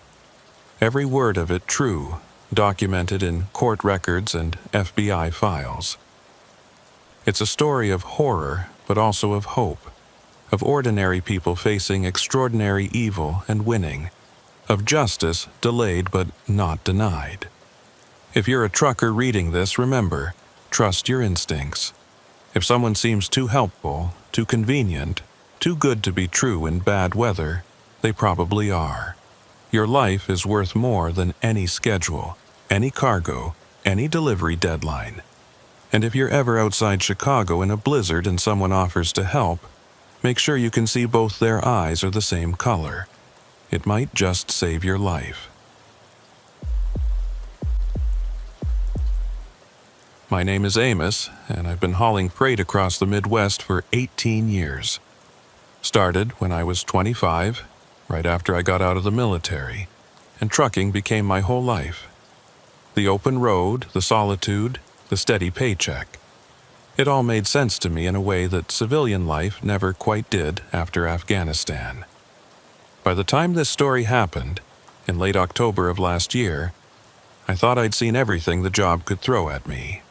I was wrong. It was a Thursday afternoon when dispatch called me with an unusual request. I was already loaded up in Indianapolis, carrying a shipment of medical supplies bound for Milwaukee, when they asked if I could make an additional stop in Chicago. Some specialty medical equipment needed to be delivered to a research facility on the south side. The pay was exceptional.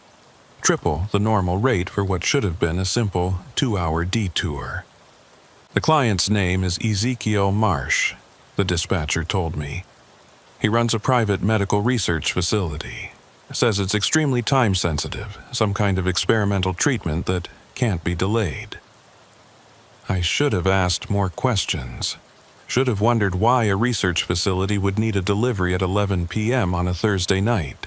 Should have questioned why they were paying so much for what seemed like a routine drop-off. But I'd been driving for 16 hours already. I was tired, and the money was too good to pass up. My daughter Emma was starting college next year, and every extra dollar helped. The address they gave me was in an industrial district I'd never delivered to before.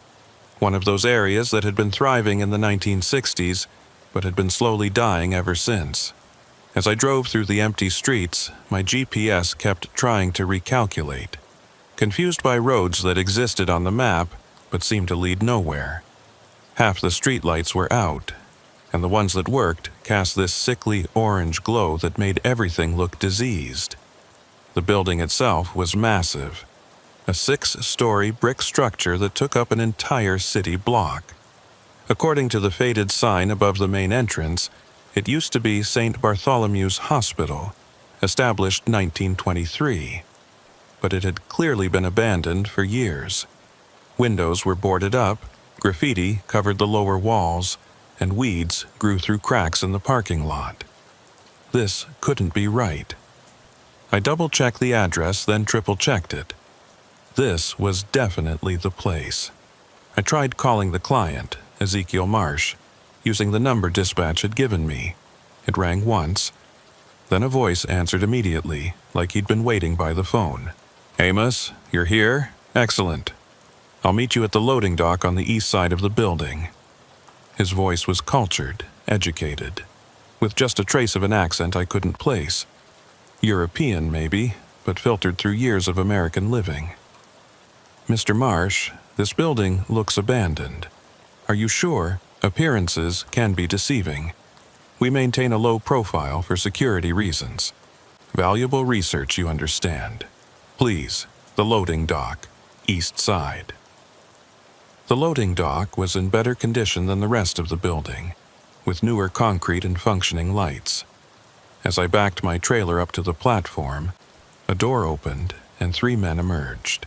2 were young, maybe mid-20s, wearing white lab coats that looked too clean, too new. The third was older, probably 60, with silver hair and piercing gray eyes. He walked with the confidence of someone used to being obeyed. "Mr. Amos," he said, extending his hand. "Ezekiel Marsh. Thank you for accommodating our unusual schedule." His handshake was firm but cold, his skin surprisingly soft for someone his age. Up close, I noticed his lab coat had small dark stains on the sleeves, the kind that looked like old blood that hadn't quite washed out. "Where do you want the equipment?" I asked, trying to keep things professional despite my growing unease. "We'll handle the unloading. But first, there's been a slight complication. The freight elevator's temporarily out of service. We'll need to use the interior stairs, which means breaking down the larger items. Would you mind assisting? I'll add another $1,000 to your fee for the inconvenience." $1,000 to help carry some boxes upstairs? My radar was pinging hard now, but I thought about Emma's tuition and nodded. "Sure, I can help." The 2 younger men started opening my trailer, and I noticed they seemed to know exactly what they were looking for. They bypassed the Milwaukee shipment entirely, going straight to 3 specific crates marked with biohazard symbols. Those weren't on my manifest. I would have remembered biohazard materials. They required special documentation. "Hold on," I said. "Those crates aren't supposed to be here. They're not on my shipping list." Ezekiel smiled, but it didn't reach his eyes. "A clerical error, I'm sure. These are definitely ours, ordered through the usual channels. I can't release cargo that's not on my manifest. That's federal law." The smile faded. "Mr. Amos, we're conducting important medical research here. Life-saving research. Surely a small bureaucratic hiccup shouldn't prevent sick people from receiving treatment. I need to call dispatch." "There's no cell service in this area," one of the younger men said quickly. Too quickly. Something about the old building materials interfering with signals. I pulled out my phone. Full bars. 4G. I started to dial, but Ezekiel placed his hand over my phone. His touch was still cold, despite the warm evening. "Please," he said, and something in his tone changed. Became more urgent, almost desperate. "These supplies are critical. We have patients depending on them." "Patients? In an abandoned hospital?" "Not abandoned, repurposed. We operate a discreet facility for clients who require privacy." "What kind of clients?" "The kind who pay very well for experimental treatments not yet approved by the FDA. Surely you can understand the need for discretion." I looked at the 3 of them, then at the dark building looming above us. Every instinct I'd developed in 18 years of trucking and 4 years in Afghanistan was screaming at me to leave. But Ezekiel pulled out a roll of cash, peeled off $200 bills, and held them out to me.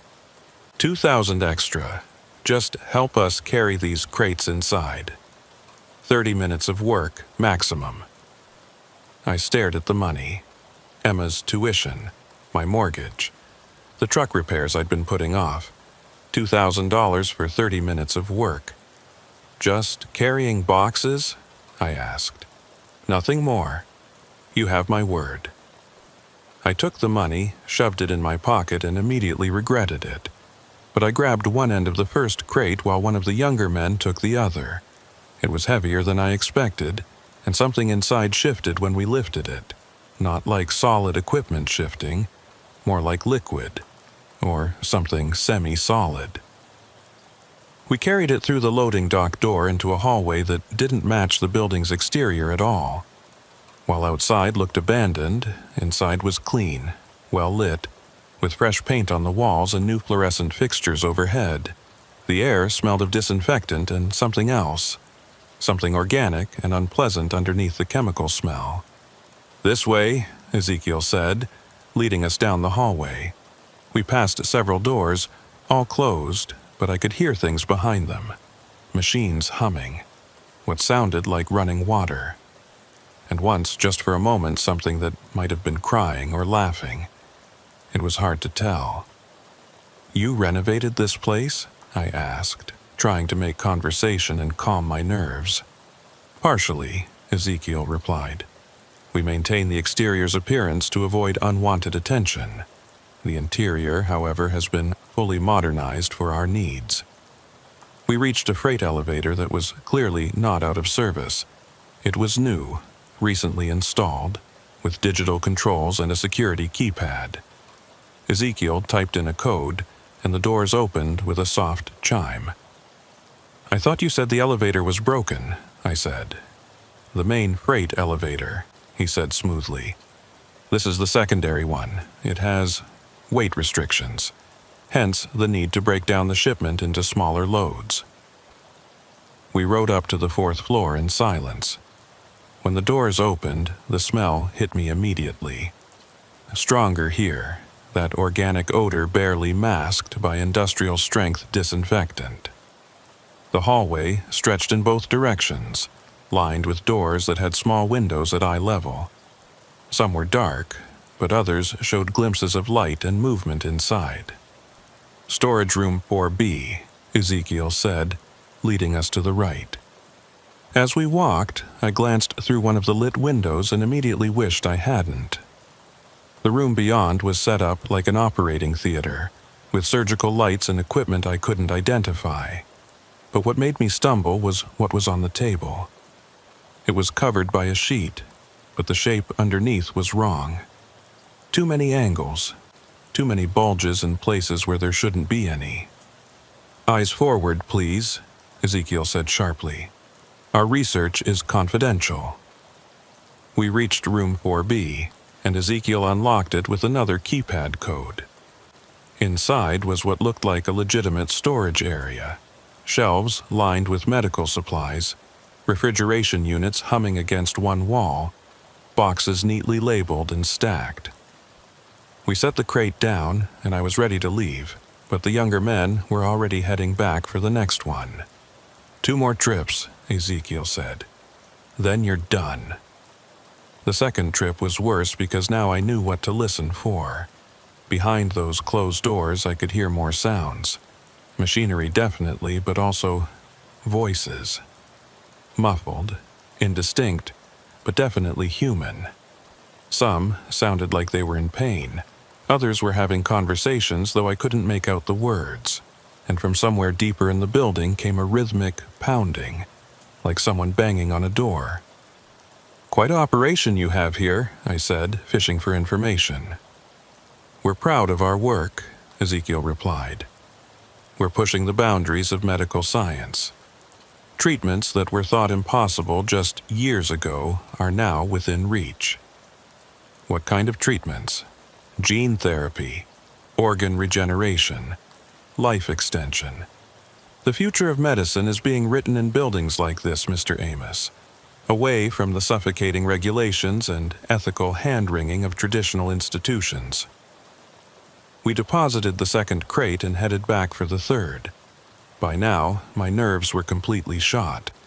I just wanted to get the last crate delivered and get out of there. But as we were loading it onto a hand truck at the loading dock, I heard something that made my blood freeze. A voice coming from inside the crate itself. Muffled, weak, but definitely human. "Please, someone, help me." I dropped my end of the crate immediately and it hit the ground with a crash. The two younger men exchanged panicked looks, and Ezekiel's face went from friendly to furious in an instant. "What's in this crate?" I demanded, backing away. "Nothing that concerns you," Ezekiel said, his voice ice cold now. "You've been paid. Complete the delivery. There's someone in there. You're mistaken. The contents shifted, that's all. Sometimes the preservation fluids can create air pockets that sound like preservation fluids. What the hell are you preserving?" The voice came again, louder this time. "Help! Can anyone hear me? Please!" It was a man's voice, terrified, desperate. I moved toward the crate, but one of the younger men stepped in front of me. He'd pulled back his lab coat, revealing a pistol tucked into his waistband. "I think you should leave now," he said. "Not without knowing what's in that crate." "That would be inadvisable," Ezekiel said. He'd pulled out his phone and was typing something. "You have family, don't you, Mr. Amos? A daughter, Emma, starting at Northwestern next year. Pre-med, according to her social media. Very ambitious." My blood went cold. "How do you—" "We research everything, Mr. Amos, everyone. It's remarkable what you can learn with the right resources. For instance, your ex-wife Linda lives at 482 Maple Street in Naperville. Your daughter spends weekends there. They're probably asleep right now, safe and sound. It would be tragic if something were to disturb that peace. You're threatening my family? I'm encouraging you to make smart decisions. Walk away now. Forget what you think you heard, and everyone stays safe. Or continue asking questions and accept the consequences." The man in the crate was pounding now, screaming. The sound was horrible, desperate, the sound of someone who knew they were running out of time. I had to make a decision. My family's safety versus whoever was in that crate. It wasn't really a choice at all, was it? But then I thought about what kind of man I'd be if I walked away. What kind of father? What would I tell Emma when she asked me why I looked so haunted? How could I live with myself? "Let him out," I said. "Let him out and I'll leave. I won't say anything to anyone. Just let whoever's in there go." Ezekiel laughed, a sound without any warmth. "You really don't understand what you've stumbled into, do you? This isn't some small operation. We have clients across the country, powerful clients, the kind who don't accept disappointment. I don't care about your clients, there's a person in that box." "Not for much longer," one of the younger men muttered, and the other one shot him a sharp look. That's when I made my move. 18 years of loading and unloading had kept me in shape, and 4 years in the military had taught me how to fight. I grabbed the hand truck and swung it like a bat, catching the armed man in the side of the head. He went down hard, the gun skittering across the concrete. The other young man lunged at me, but I'd already grabbed a crowbar from my truck's toolkit. I caught him in the stomach, doubling him over, then pushed past him toward the crate. Ezekiel was backing away, still typing on his phone, probably calling for help. I jammed the crowbar into the crate's lid and started prying. The wood splintered, revealing some kind of complex locking mechanism underneath. But I could see air holes now, and fingers pushing through them, desperate, grasping. "Hold on," I shouted. "I'm getting you out."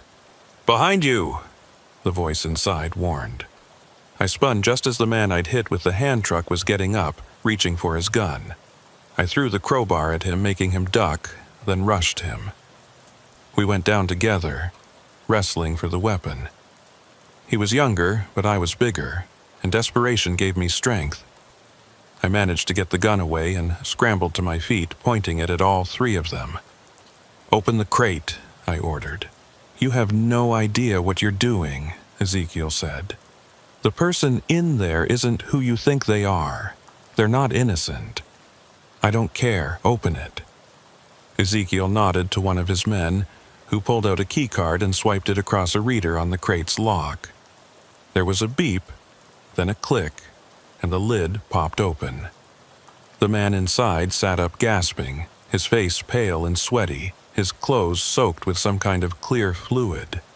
He was middle-aged, balding, wearing what looked like a hospital gown. His arms were covered in injection marks, and there was a bandage around his head that was seeping blood. "Thank God," he gasped. "Thank you. I thought I was going to die in there." "Who are you?" I asked, keeping the gun trained on Ezekiel and his men. "My name is Dr. Harold Crenshaw. I was a researcher here, until I found out what they were really doing, which is, they're not conducting medical research. They're harvesting, taking organs, tissue, bone marrow from living subjects, some voluntary, desperate people who need money. Others," he looked at me with haunted eyes, "others aren't so willing." "You're delusional," Ezekiel said calmly. "Dr. Crenshaw suffered a psychotic break. We were transporting him to a psychiatric facility for treatment." "In a shipping crate?" I asked. "He became violent. It was for his own safety." Dr. Crenshaw laughed bitterly. "My own safety? You were taking me to the disposal site. I know too much. Just like Dr. Patterson knew too much. And Nurse Williams. And all the others who asked too many questions." "We need to go," I said to Crenshaw. "Can you walk?" He nodded, climbing out of the crate on shaky legs. "There are others," he said. "Other people in the building. Patients, subjects, whatever you want to call them. We can't leave them." "We're leaving now," I said, backing toward my truck while keeping the gun on Ezekiel. "You won't make it 2 blocks," Ezekiel said. "I've already alerted security. They'll be here in minutes." As if on cue, I heard vehicles approaching, multiple engines coming fast. We had maybe 30 seconds before they arrived. "Get in the truck," I told Crenshaw, but he was shaking his head. "I can't leave them. Room 3C. There's a young woman there, Sarah. She's only 22. They took her kidney last week and they're planning to take the other one tomorrow. And room 3F, there's a man named James.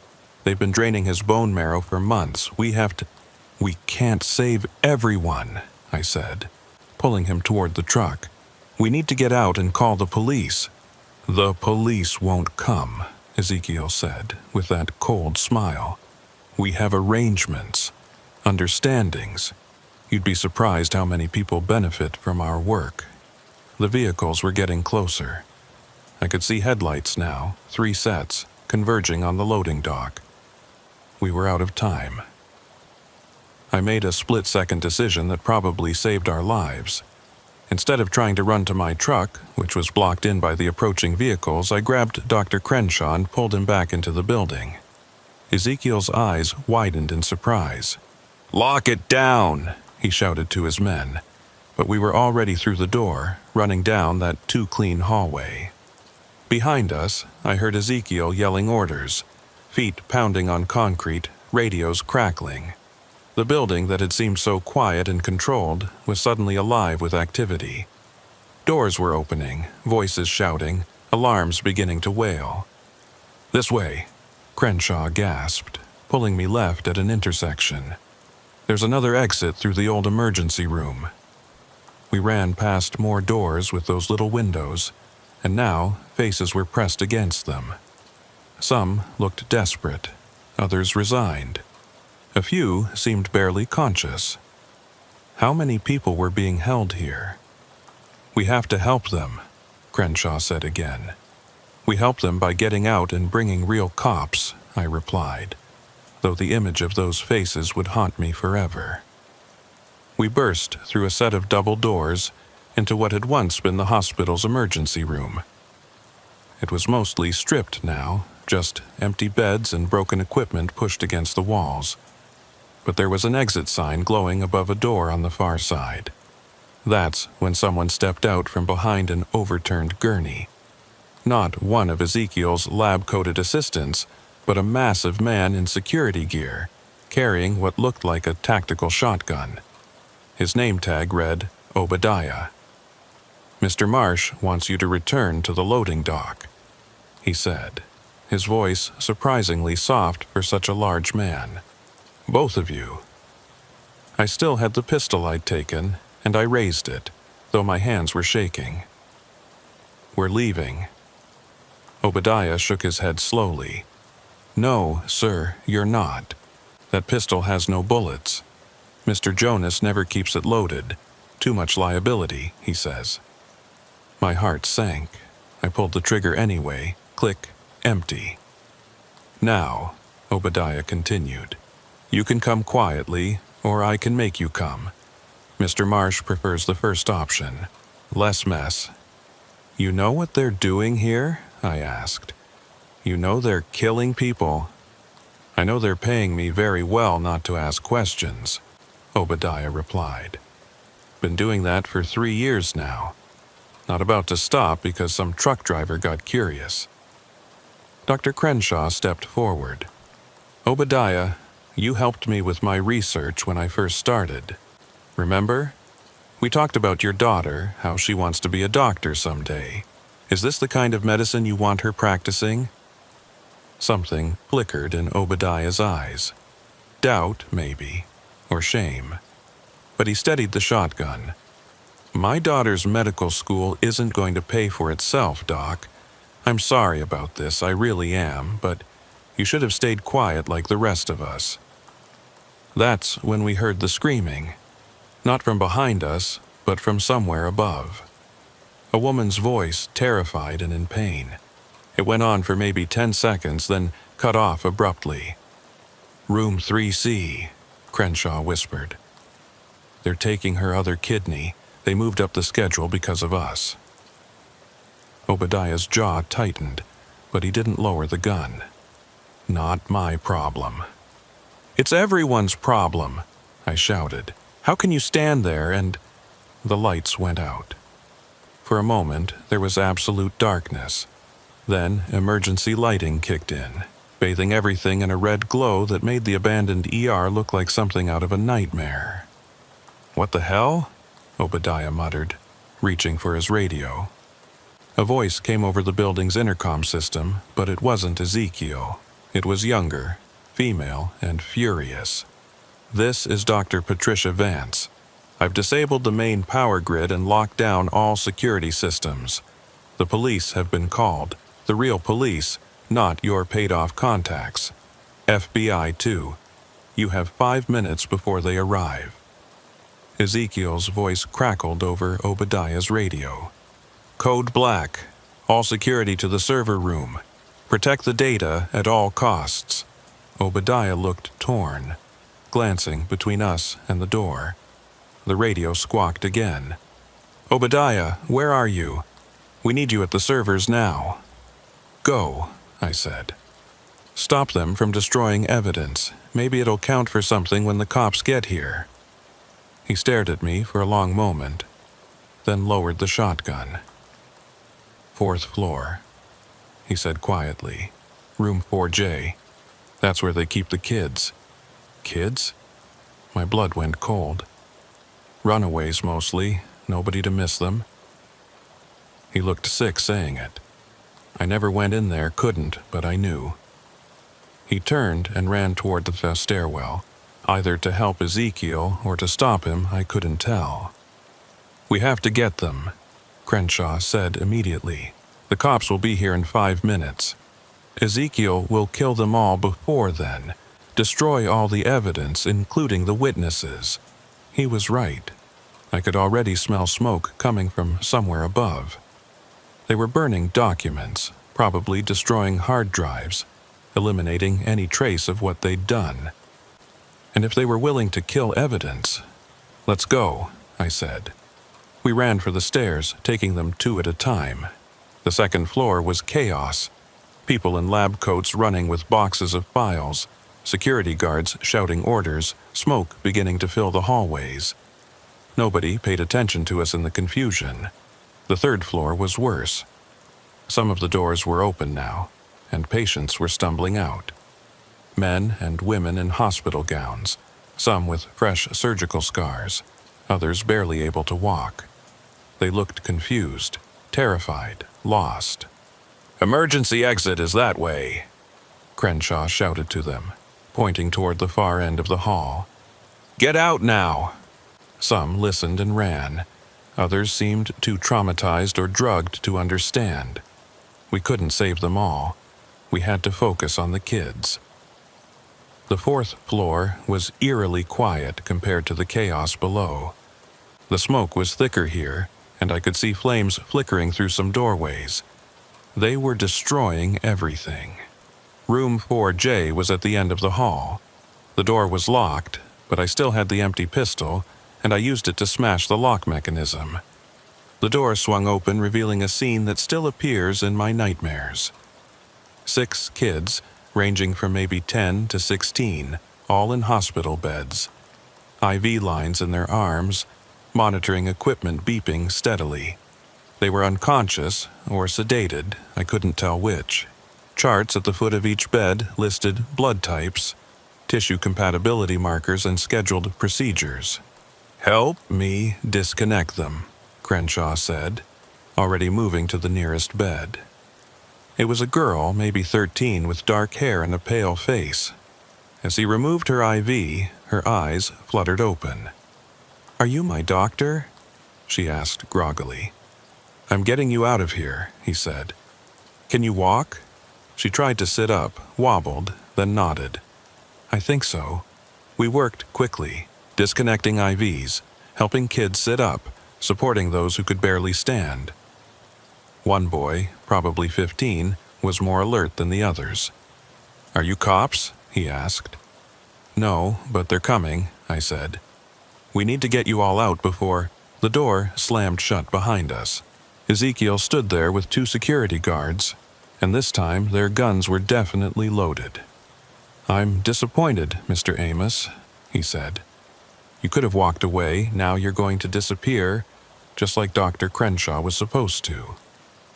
"The FBI is coming," I said, trying to sound more confident than I felt. "No, they're not. Dr. Vance's little stunt was impressive, but we have protocols for such situations." The calls were intercepted, redirected. A hazmat team will arrive shortly. Our hazmat team. They'll find a terrible chemical spill, no survivors, and the building will be condemned and demolished within the week. You're insane. I'm practical. Do you know how much a young, healthy heart is worth on the black market? A liver, kidneys? These children are worth millions, and their absence won't even be noticed. They're nobody. Runaways, drug addicts, throwaways. "They're kids," I shouted. "They're inventory," he corrected coldly. "And you're disrupting my supply chain." One of the kids, the alert boy, suddenly spoke up. "I'm not nobody. My name is Michael Torres. I'm from Cicero. My mom's name is Maria, and she's looking for me. She never stopped looking." The girl Crenshaw had woken added, "I'm Jennifer Huang. I have a sister. She thinks I'm dead, but I'm not." One by one, the other kids started saying their names, their voices getting stronger. David, Ashley, Carlos, Brittany. They weren't inventory, they were people, and they were done being silent. Ezekiel's face twisted with annoyance. "Enough! Sedate them all. We'll move them to the backup facility." That's when everything happened at once. The window behind Ezekiel exploded inward.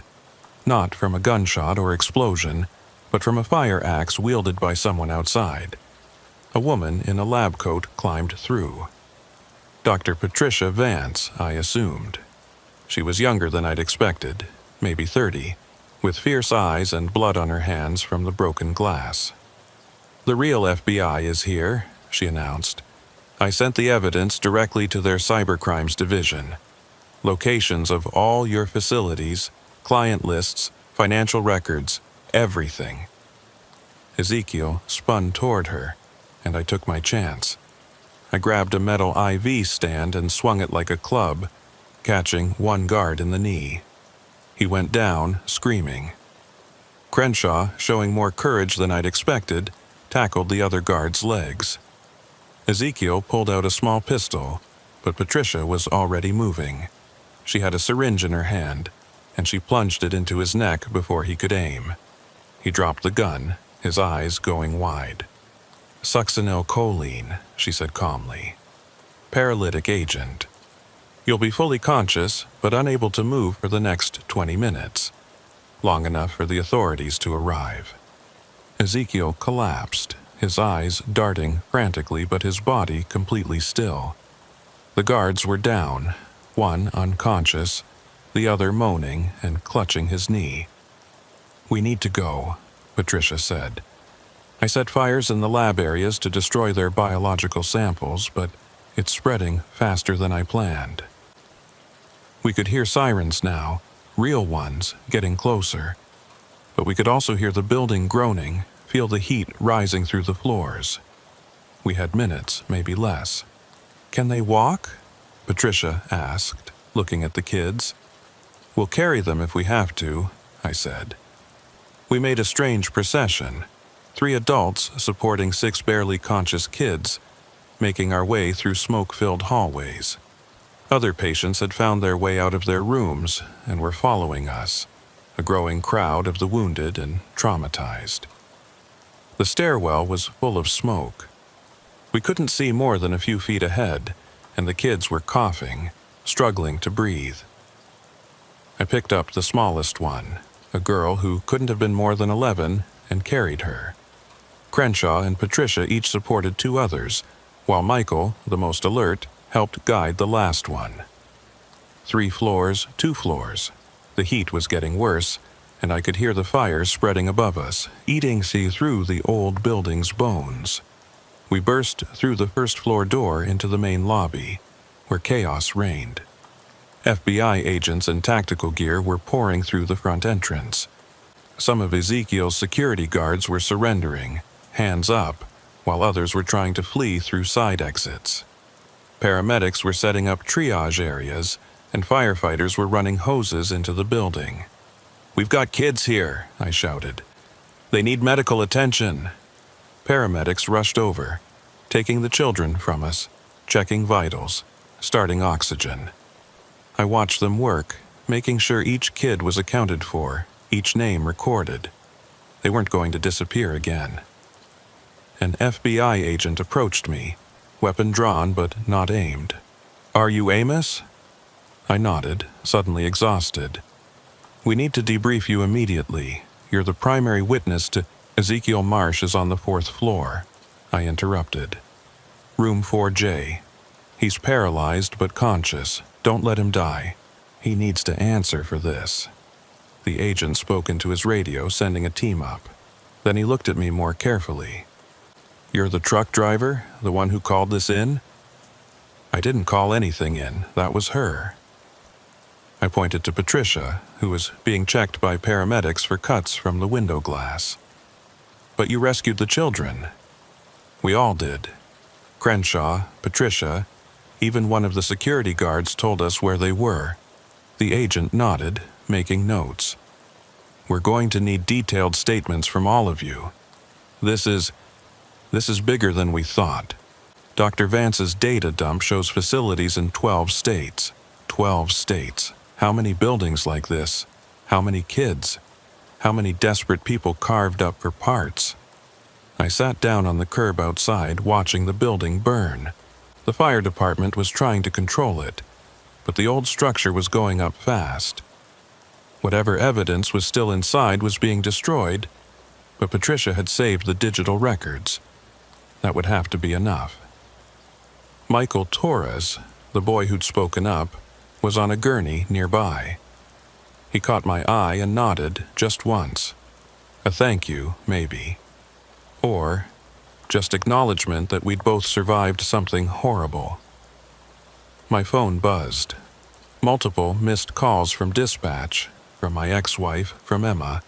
Word was already spreading. I called Emma first. "Dad, Are you okay? The news is saying something about a human trafficking ring in Chicago and a truck driver who—" "I'm okay," I said, though I wasn't sure that was true. "I'm safe. Did you really save those kids?" I thought about how to answer. I hadn't meant to save anyone. I just wanted to deliver my cargo and go home. But sometimes life doesn't give you that choice. Sometimes you have to decide in a moment whether to be the person who walks away or the person who does something. "Yeah," I said finally. "I guess I did." The next 3 months were a whirlwind of FBI interviews, grand jury testimonies, and media attention I never wanted. The story exploded across every news outlet in the country. Trucker discovers organ harvesting ring. Children rescued from medical trafficking operation, the Chicago Horror Hospital. They all wanted interviews, book deals, movie rights. I turned them all down. I just wanted to go back to driving my truck and forget any of it happened. But you can't forget something like that. You can't unsee those kids in their beds, can't unhear the desperation in Dr. Crenshaw's voice when he was trapped in that crate. The FBI assigned me a protection detail after they started arresting people connected to Ezekiel's network. Turns out he wasn't lying about having powerful clients. 3 state senators, a federal judge, 2 hospital administrators, and a pharmaceutical executive were all indicted. The trials were scheduled to begin in January, and I was going to be the star witness. The prosecution said my testimony, combined with Dr. Patricia Vance's data dump and the physical evidence recovered from the building, would ensure convictions. But Ezekiel himself was a problem. The paralytic drug Patricia had injected him with had caused complications. He'd had a stroke while in custody, leaving him partially paralyzed and unable to speak clearly. His lawyers were arguing he was incompetent to stand trial, that his condition made it impossible for him to assist in his own defense. It was bullshit. His eyes were still sharp, still calculating, but it was slowing everything down. Meanwhile, the kids we'd rescued were recovering in various foster homes and facilities. Michael Torres had been reunited with his mother, and the video of their reunion had gone viral. Jennifer Huang's sister had flown in from Seattle, sobbing when she saw her. The others were slowly piecing their lives back together with counseling and medical care. But there were complications. Medical complications. Whatever had been done to those kids in that building had left lasting damage. They all had organ damage to varying degrees, compromised immune systems, psychological trauma that might never fully heal. The youngest girl, the one I'd carried down the stairs, had developed kidney failure and needed dialysis 3 times a week. Dr. Crenshaw, who'd become something of a friend through all this, explained it to me one day over coffee. They were being systematically prepared for harvesting, small doses of immunosuppressants to make their organs more viable for transplant, careful monitoring of their blood chemistry, selective damage to create scarcity. Scarcity? If a child has 2 healthy kidneys, you might wait for the perfect buyer. But if one kidney is failing, suddenly the other becomes much more valuable. Supply and demand, even in horror. I wanted to throw up. How could you work there? How could you not know? He stared into his coffee. I did know. Part of me anyway. But I told myself I was doing legitimate research, that the subjects were volunteers, that the children were just runaways being given medical care. I was very good at lying to myself until I couldn't anymore. What changed? I found out about the disposal protocols. What happened to subjects who were no longer useful? There's a crematorium in the basement, industrial grade. They were burning evidence, literally. That's when I tried to leave, and that's when they decided I knew too much. We sat in silence for a while. Then he said something that chilled me more than anything else in this whole nightmare. It's not over, you know. Ezekiel's operation was just one tentacle of something much bigger. The demand for organs hasn't gone away. The wealthy clients haven't stopped needing transplants. Someone else is already filling the void. He was right. 2 weeks later, the FBI raided a warehouse in Detroit and found a similar operation. A week after that, another in St. Louis. The network was like a hydra. Cut off one head, 2 more appeared. And the really terrifying part was how professional it all was. These weren't back-alley criminals. They were doctors, nurses, people with medical degrees and hospital experience. I tried to go back to work, but it was impossible. Every time I got a call for a delivery to a medical facility, I'd break out in a cold sweat. Every time I saw an abandoned building, I wondered what might be happening inside. My employer was understanding at first, but after I turned down the 5th delivery in a row, they had to let me go. "I'm sorry, Amos," my dispatcher said, "but we need drivers who can actually drive." I understood, but understanding didn't pay the bills. My savings were running out, Emma's tuition was due, and I was sleeping maybe 3 hours a night on a good day. The protection detail had been reduced to periodic check-ins after no credible threats materialized, but I still jumped every time someone knocked on my door. That's when I got an unexpected call. It was Obadiah, the security guard from the building.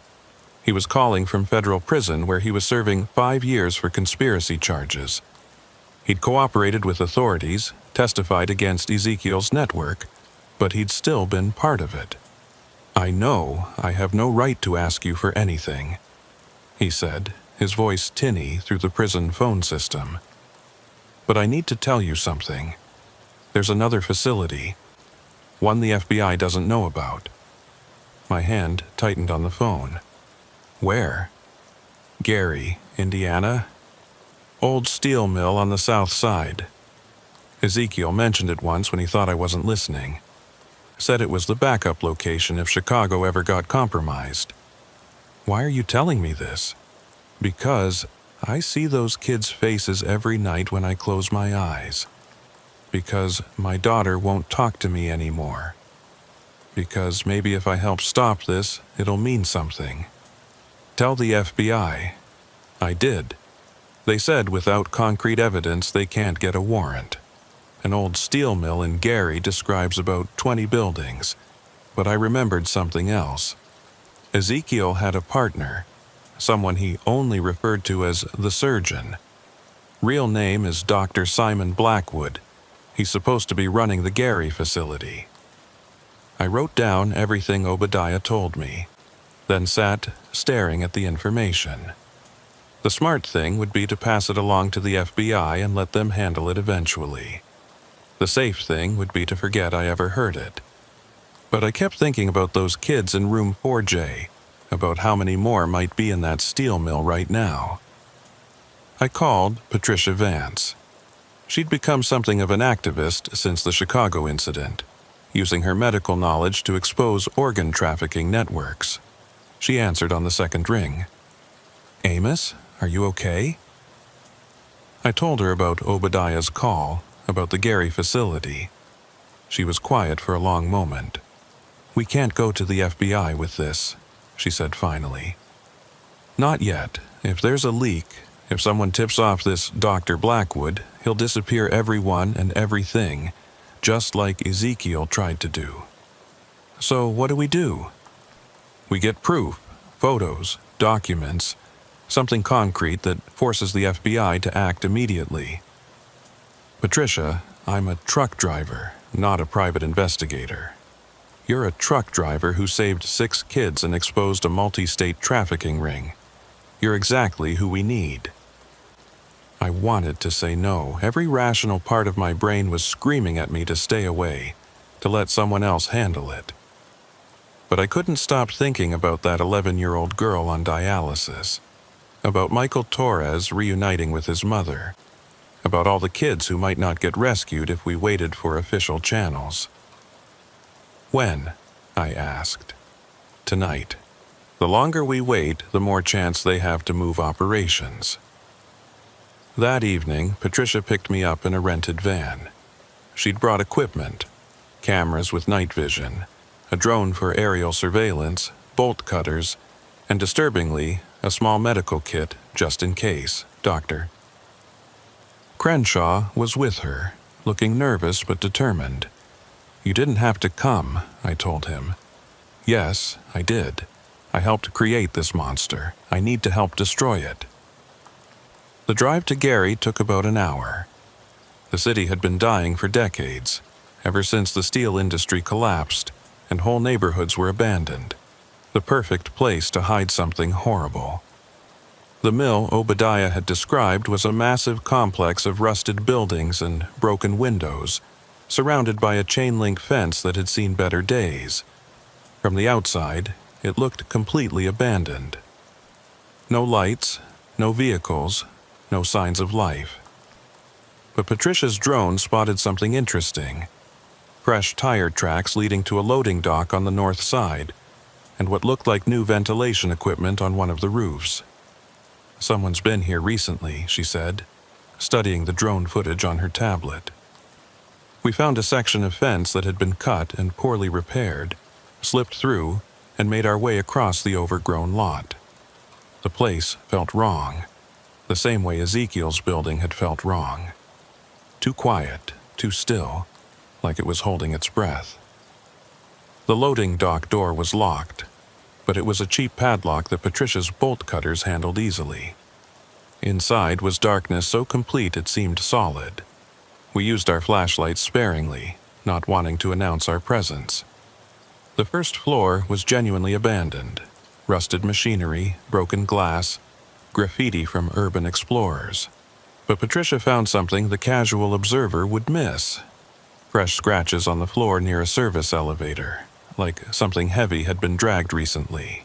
The elevator itself was supposedly out of service, but when Crenshaw pried open the control panel, he found modern wiring hidden behind the old mechanisms. "This is still functional," he whispered. "Someone's maintaining it." We took the stairs instead, not trusting the elevator. The second floor was more of the same abandonment, but on the third floor, things changed. The dust patterns were wrong. Paths through the grime where people had walked recently. Some doors had new locks installed, and there was that smell again. Disinfectant trying to mask something organic. Patricia was documenting everything with her camera when we heard it. Voices coming from somewhere above. We froze, listening. It was muffled, but definitely human speech. Multiple people having a conversation. We crept up to the fourth floor, where the voices were clearer. Light was coming from under one door at the end of the hall. As we got closer, we could make out words. "Schedule for tomorrow. 3 procedures, all high-priority clients."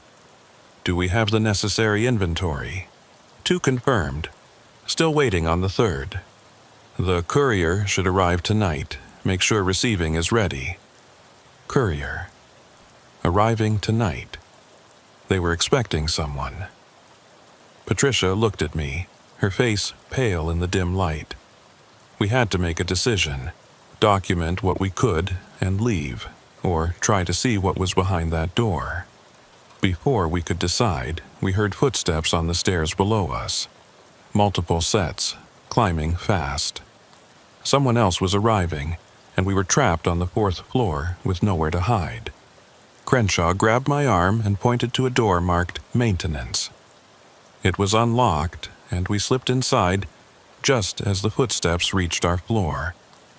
The room was full of old cleaning supplies and equipment, with barely enough space for the 3 of us to crouch behind a large industrial sink. Through a crack in the door, we watched as 4 people walked past. 3 were wearing medical scrubs and surgical masks. The 4th was in street clothes, and I recognized him immediately from the trials I'd been watching on the news. It was Dr. Kenneth Reeves, the pharmaceutical executive who'd been indicted in Ezekiel's case. He was out on bail, awaiting trial, and supposedly under house arrest with an ankle monitor. Yet here he was, walking into what was clearly another organ trafficking facility. "We need to get out," Patricia whispered. "Now we have proof." Reeves being here violates his bail conditions. The FBI will have to act. But as we started to leave our hiding spot, we heard something that stopped us cold. A child crying. Not from the room where the voices were, but from somewhere else on the floor. Young. Scared, in pain. I looked at Patricia and Crenshaw. We all knew what the smart move was. We had evidence. We could leave, call the FBI, and have this place raided within hours. But hours might be too late for that child. We can't leave them, I said. Amos, we don't know how many people are here. We don't know if they're armed. We don't... Another cry, weaker this time. Then a man's voice, harsh and annoyed. Increase the sedation. We can't have it making noise when the clients arrive. Clients. Arriving tonight. This wasn't just an organ harvesting facility. This was a showroom. They were bringing buyers here to select their inventory in person. How many do you think we have? Another voice asked. 6 units ready for viewing. 3 pediatric, 3 adult. The Blackwood Special Selection. Dr. Simon Blackwood, the surgeon. He was here, and he had 6 people ready to be parted out to the highest bidder. We couldn't wait for the FBI. By the time they arrived, those 6 people might be gone, disappeared into the network's transportation system, never to be seen again. We had to do something now. But what could 3 people do against an unknown number of criminals in a building we didn't know, with no weapons and no backup? That's when Crenshaw surprised me. I have an idea, he whispered, but it's dangerous, and it might get us all killed. Let's hear it, I said. Every medical facility, even an illegal one, has to have certain safety protocols. Oxygen tanks, anesthesia, volatile chemicals. If we can find their storage area and create a controlled leak, the fumes would force an evacuation. They'd have to get everyone out. Including the victims, Patricia added, understanding immediately. Exactly. And in the chaos, we call 911, report a chemical leak at this address. Hazmat teams, fire department, police, everyone would respond. The criminals couldn't stop that many witnesses. It was insane. It was dangerous. It could go wrong in 1,000 different ways, but it was better than doing nothing. Where would they store that stuff? I asked. Crenshaw thought for a moment. Basement, probably. Away from the procedure rooms, but easily accessible. We'd need to find the service areas. We slipped out of the maintenance room and headed back toward the stairs. The voices from the lit room continued, discussing preparations for the client's arrival. We had maybe an hour before this place became a lot more crowded. The basement was a maze of rusted pipes and abandoned machinery, but Crenshaw knew what to look for.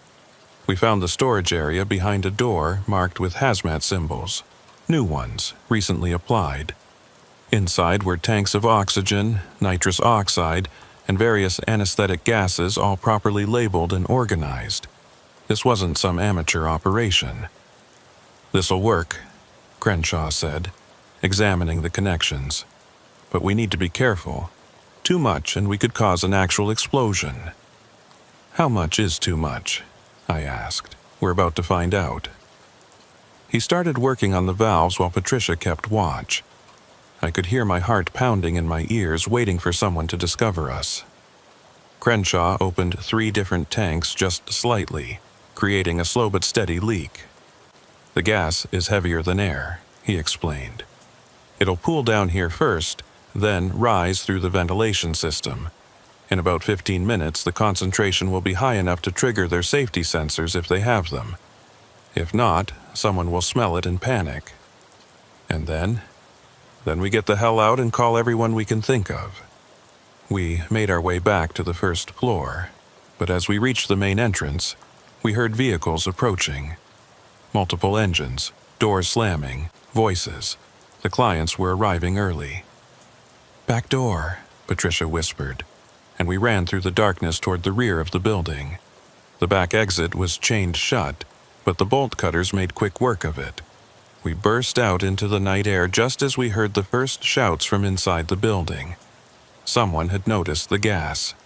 "Evacuate! Everyone out! Gas leak in the basement!" We ran to Patricia's van, and she immediately started calling 911 while I called the FBI emergency line. Crenshaw was documenting everything with the camera, getting shots of people fleeing the building. 911, what's your emergency?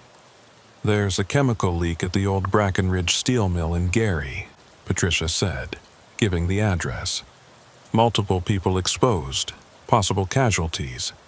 We need hazmat teams immediately. I was on with the FBI trying to explain.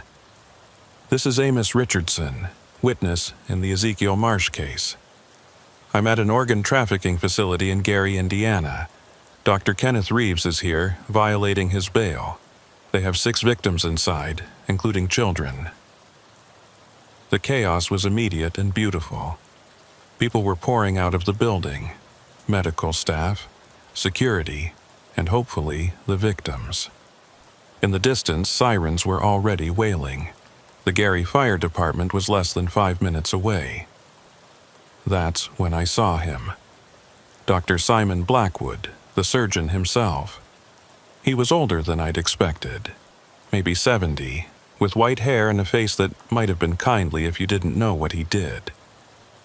He was directing the evacuation, calm and controlled, like this was just another drill. Then he saw us, saw me specifically, recognized me from the news coverage. His eyes narrowed, and he started walking toward us. "Drive," I told Patricia. "Now." But before she could start the engine, Blackwood pulled out a phone and said something. Within seconds, 2 SUVs screeched around the building, blocking our exit. Security guards jumped out, weapons drawn. "Out of the van," one of them ordered. We had no choice. As we climbed out, hands raised, Blackwood approached. Up close, his eyes were the coldest thing I'd ever seen, like looking into an empty freezer. "Mr. Richardson," he said calmly, "the famous truck driver, you've cost our organization quite a bit of money." "The cops are coming," I said. "Yes, responding to a gas leak. They'll find a few safety violations, perhaps some questionable medical equipment, but nothing criminal. We've been through this before. The FBI knows Reeves is here. Dr. Reeves is receiving emergency medical treatment for exposure to toxic fumes, hardly a violation of his bail conditions." He'd thought of everything. Just like Ezekiel, he had contingencies, explanations, ways to make the horrible seem mundane. "What about the victims?" Patricia demanded. "The 6 people you were about to sell." Blackwood smiled, and it was worse than his cold eyes. "What victims? We're a private research facility. Any patients here are volunteers in clinical trials, fully documented and compensated." That's when we heard the explosion. Not huge, not the whole building, but enough. One of the upper floor windows blew out, flames licking at the night sky. Either the gas concentration had gotten too high, or someone had been stupid enough to light a cigarette. "No!" Blackwood shouted, his calm finally cracking. "The specimens! Get them out!" His security guards looked torn between holding us and helping with the evacuation. That moment of hesitation was all we needed. Fire trucks were screaming into the lot, firefighters jumping out, taking command of the scene. Police cars followed, then ambulances. A firefighter in full gear approached us. "Is anyone still inside?" "Yes," I shouted before Blackwood could speak. "4th floor. There are victims who can't walk on their own. They're being held." "He's confused," Blackwood interrupted. "The gas exposure. I'm not confused. This man is Dr. Simon Blackwood, and he's running an organ trafficking ring. Those people inside are victims, not patients." The firefighter looked between us, unsure, but then more vehicles arrived. black SUVs with government plates. The FBI had come in force. Agent Jennifer Crizzetti, who I recognized from the Ezekiel Marsh investigation, stepped out of the lead vehicle. She took one look at the scene and started barking orders. "Secure the building. No one leaves without being identified and questioned. I want every room searched, every person accounted for." "You have no authority here," Blackwood said, but his voice had lost its confidence. "Dr. Simon Blackwood, you're under arrest for conspiracy to traffic human organs, kidnapping, and about 30 other charges we'll sort out later." She nodded to her agents, who moved in with handcuffs. Blackwood looked at me with those cold eyes one last time. "You have no idea what you've done. The people we serve, the power they have. You think Ezekiel was the top? He was middle management. You think I'm the boss? I'm just another surgeon. This goes so much higher than you can imagine." They dragged him away, still talking, still making threats, but I was focused on the building, where firefighters were emerging with stretchers. 6 of them, just like Blackwood had said. But these weren't specimens or inventory, they were people. One of them was conscious, a young woman who couldn't have been more than 20. As they carried her past, she reached out and grabbed my hand. "Thank you," she whispered. "They said no one would come. They said no one would care. We care," I told her. "You're safe now." The next hours were controlled chaos. The building was searched top to bottom, revealing a fully functional operating theater, holding cells, and enough evidence to put everyone involved away for life. Dr. Reeves tried to claim he was there for legitimate business, but the surveillance footage Patricia had captured showed him discussing inventory and procedures. 17 people were arrested that night, including 3 doctors, 5 nurses, and various support staff. The 6 victims were all taken to hospitals, where it was discovered that 3 were on the schedule for organ removal within the next 24 hours. We'd literally saved them with hours to spare. Dr. Crenshaw was treated for smoke inhalation, but was otherwise fine. Patricia's documentation proved invaluable to the prosecution. And me? I sat in that parking lot until dawn, watching them process the scene, making sure it was really over. But Blackwood's words haunted me. "This goes so much higher than you can imagine." The trials took 2 years.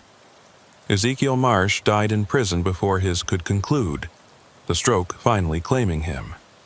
But Blackwood was convicted on all counts, sentenced to life without parole.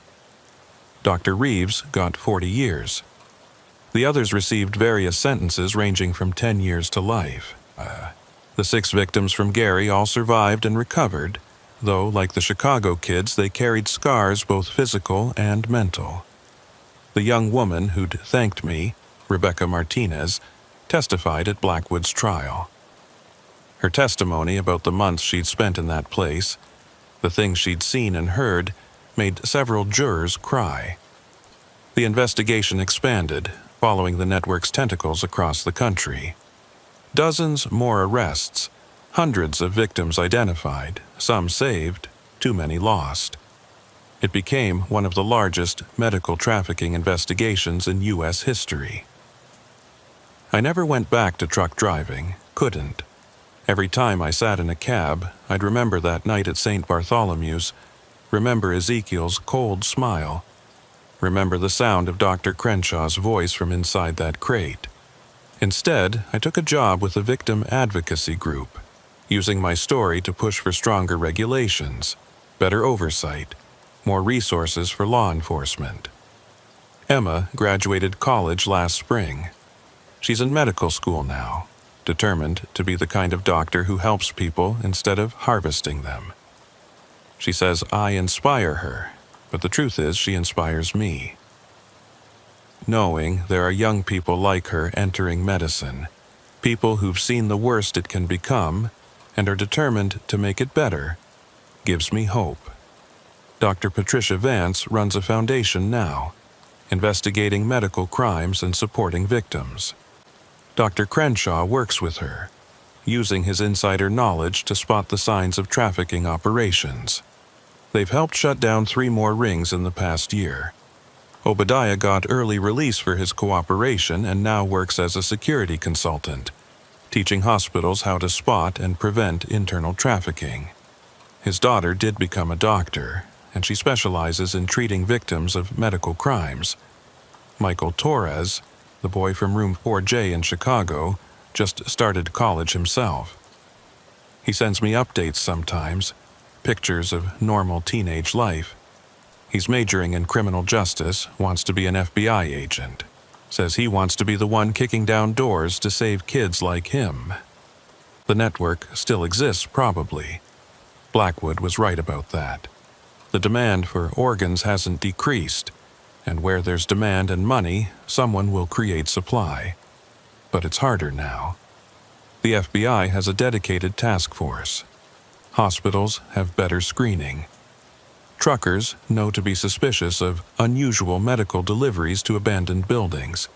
And sometimes, late at night when I can't sleep, I think about all the delivery drivers out there on dark roads. I wonder how many of them might stumble onto something horrible, and I hope they're brave enough or lucky enough to make the right choice. I wasn't a hero that night in Chicago. I was just a tired trucker who wanted to make some extra money for his daughter's college fund. But sometimes that's how it happens. Sometimes ordinary people stumble into extraordinary evil, and they have to decide in that moment who they're going to be. I think about those 6 kids in room 4J, about Rebecca Martinez in that steel mill, about all the ones we didn't save, and all the ones still out there waiting.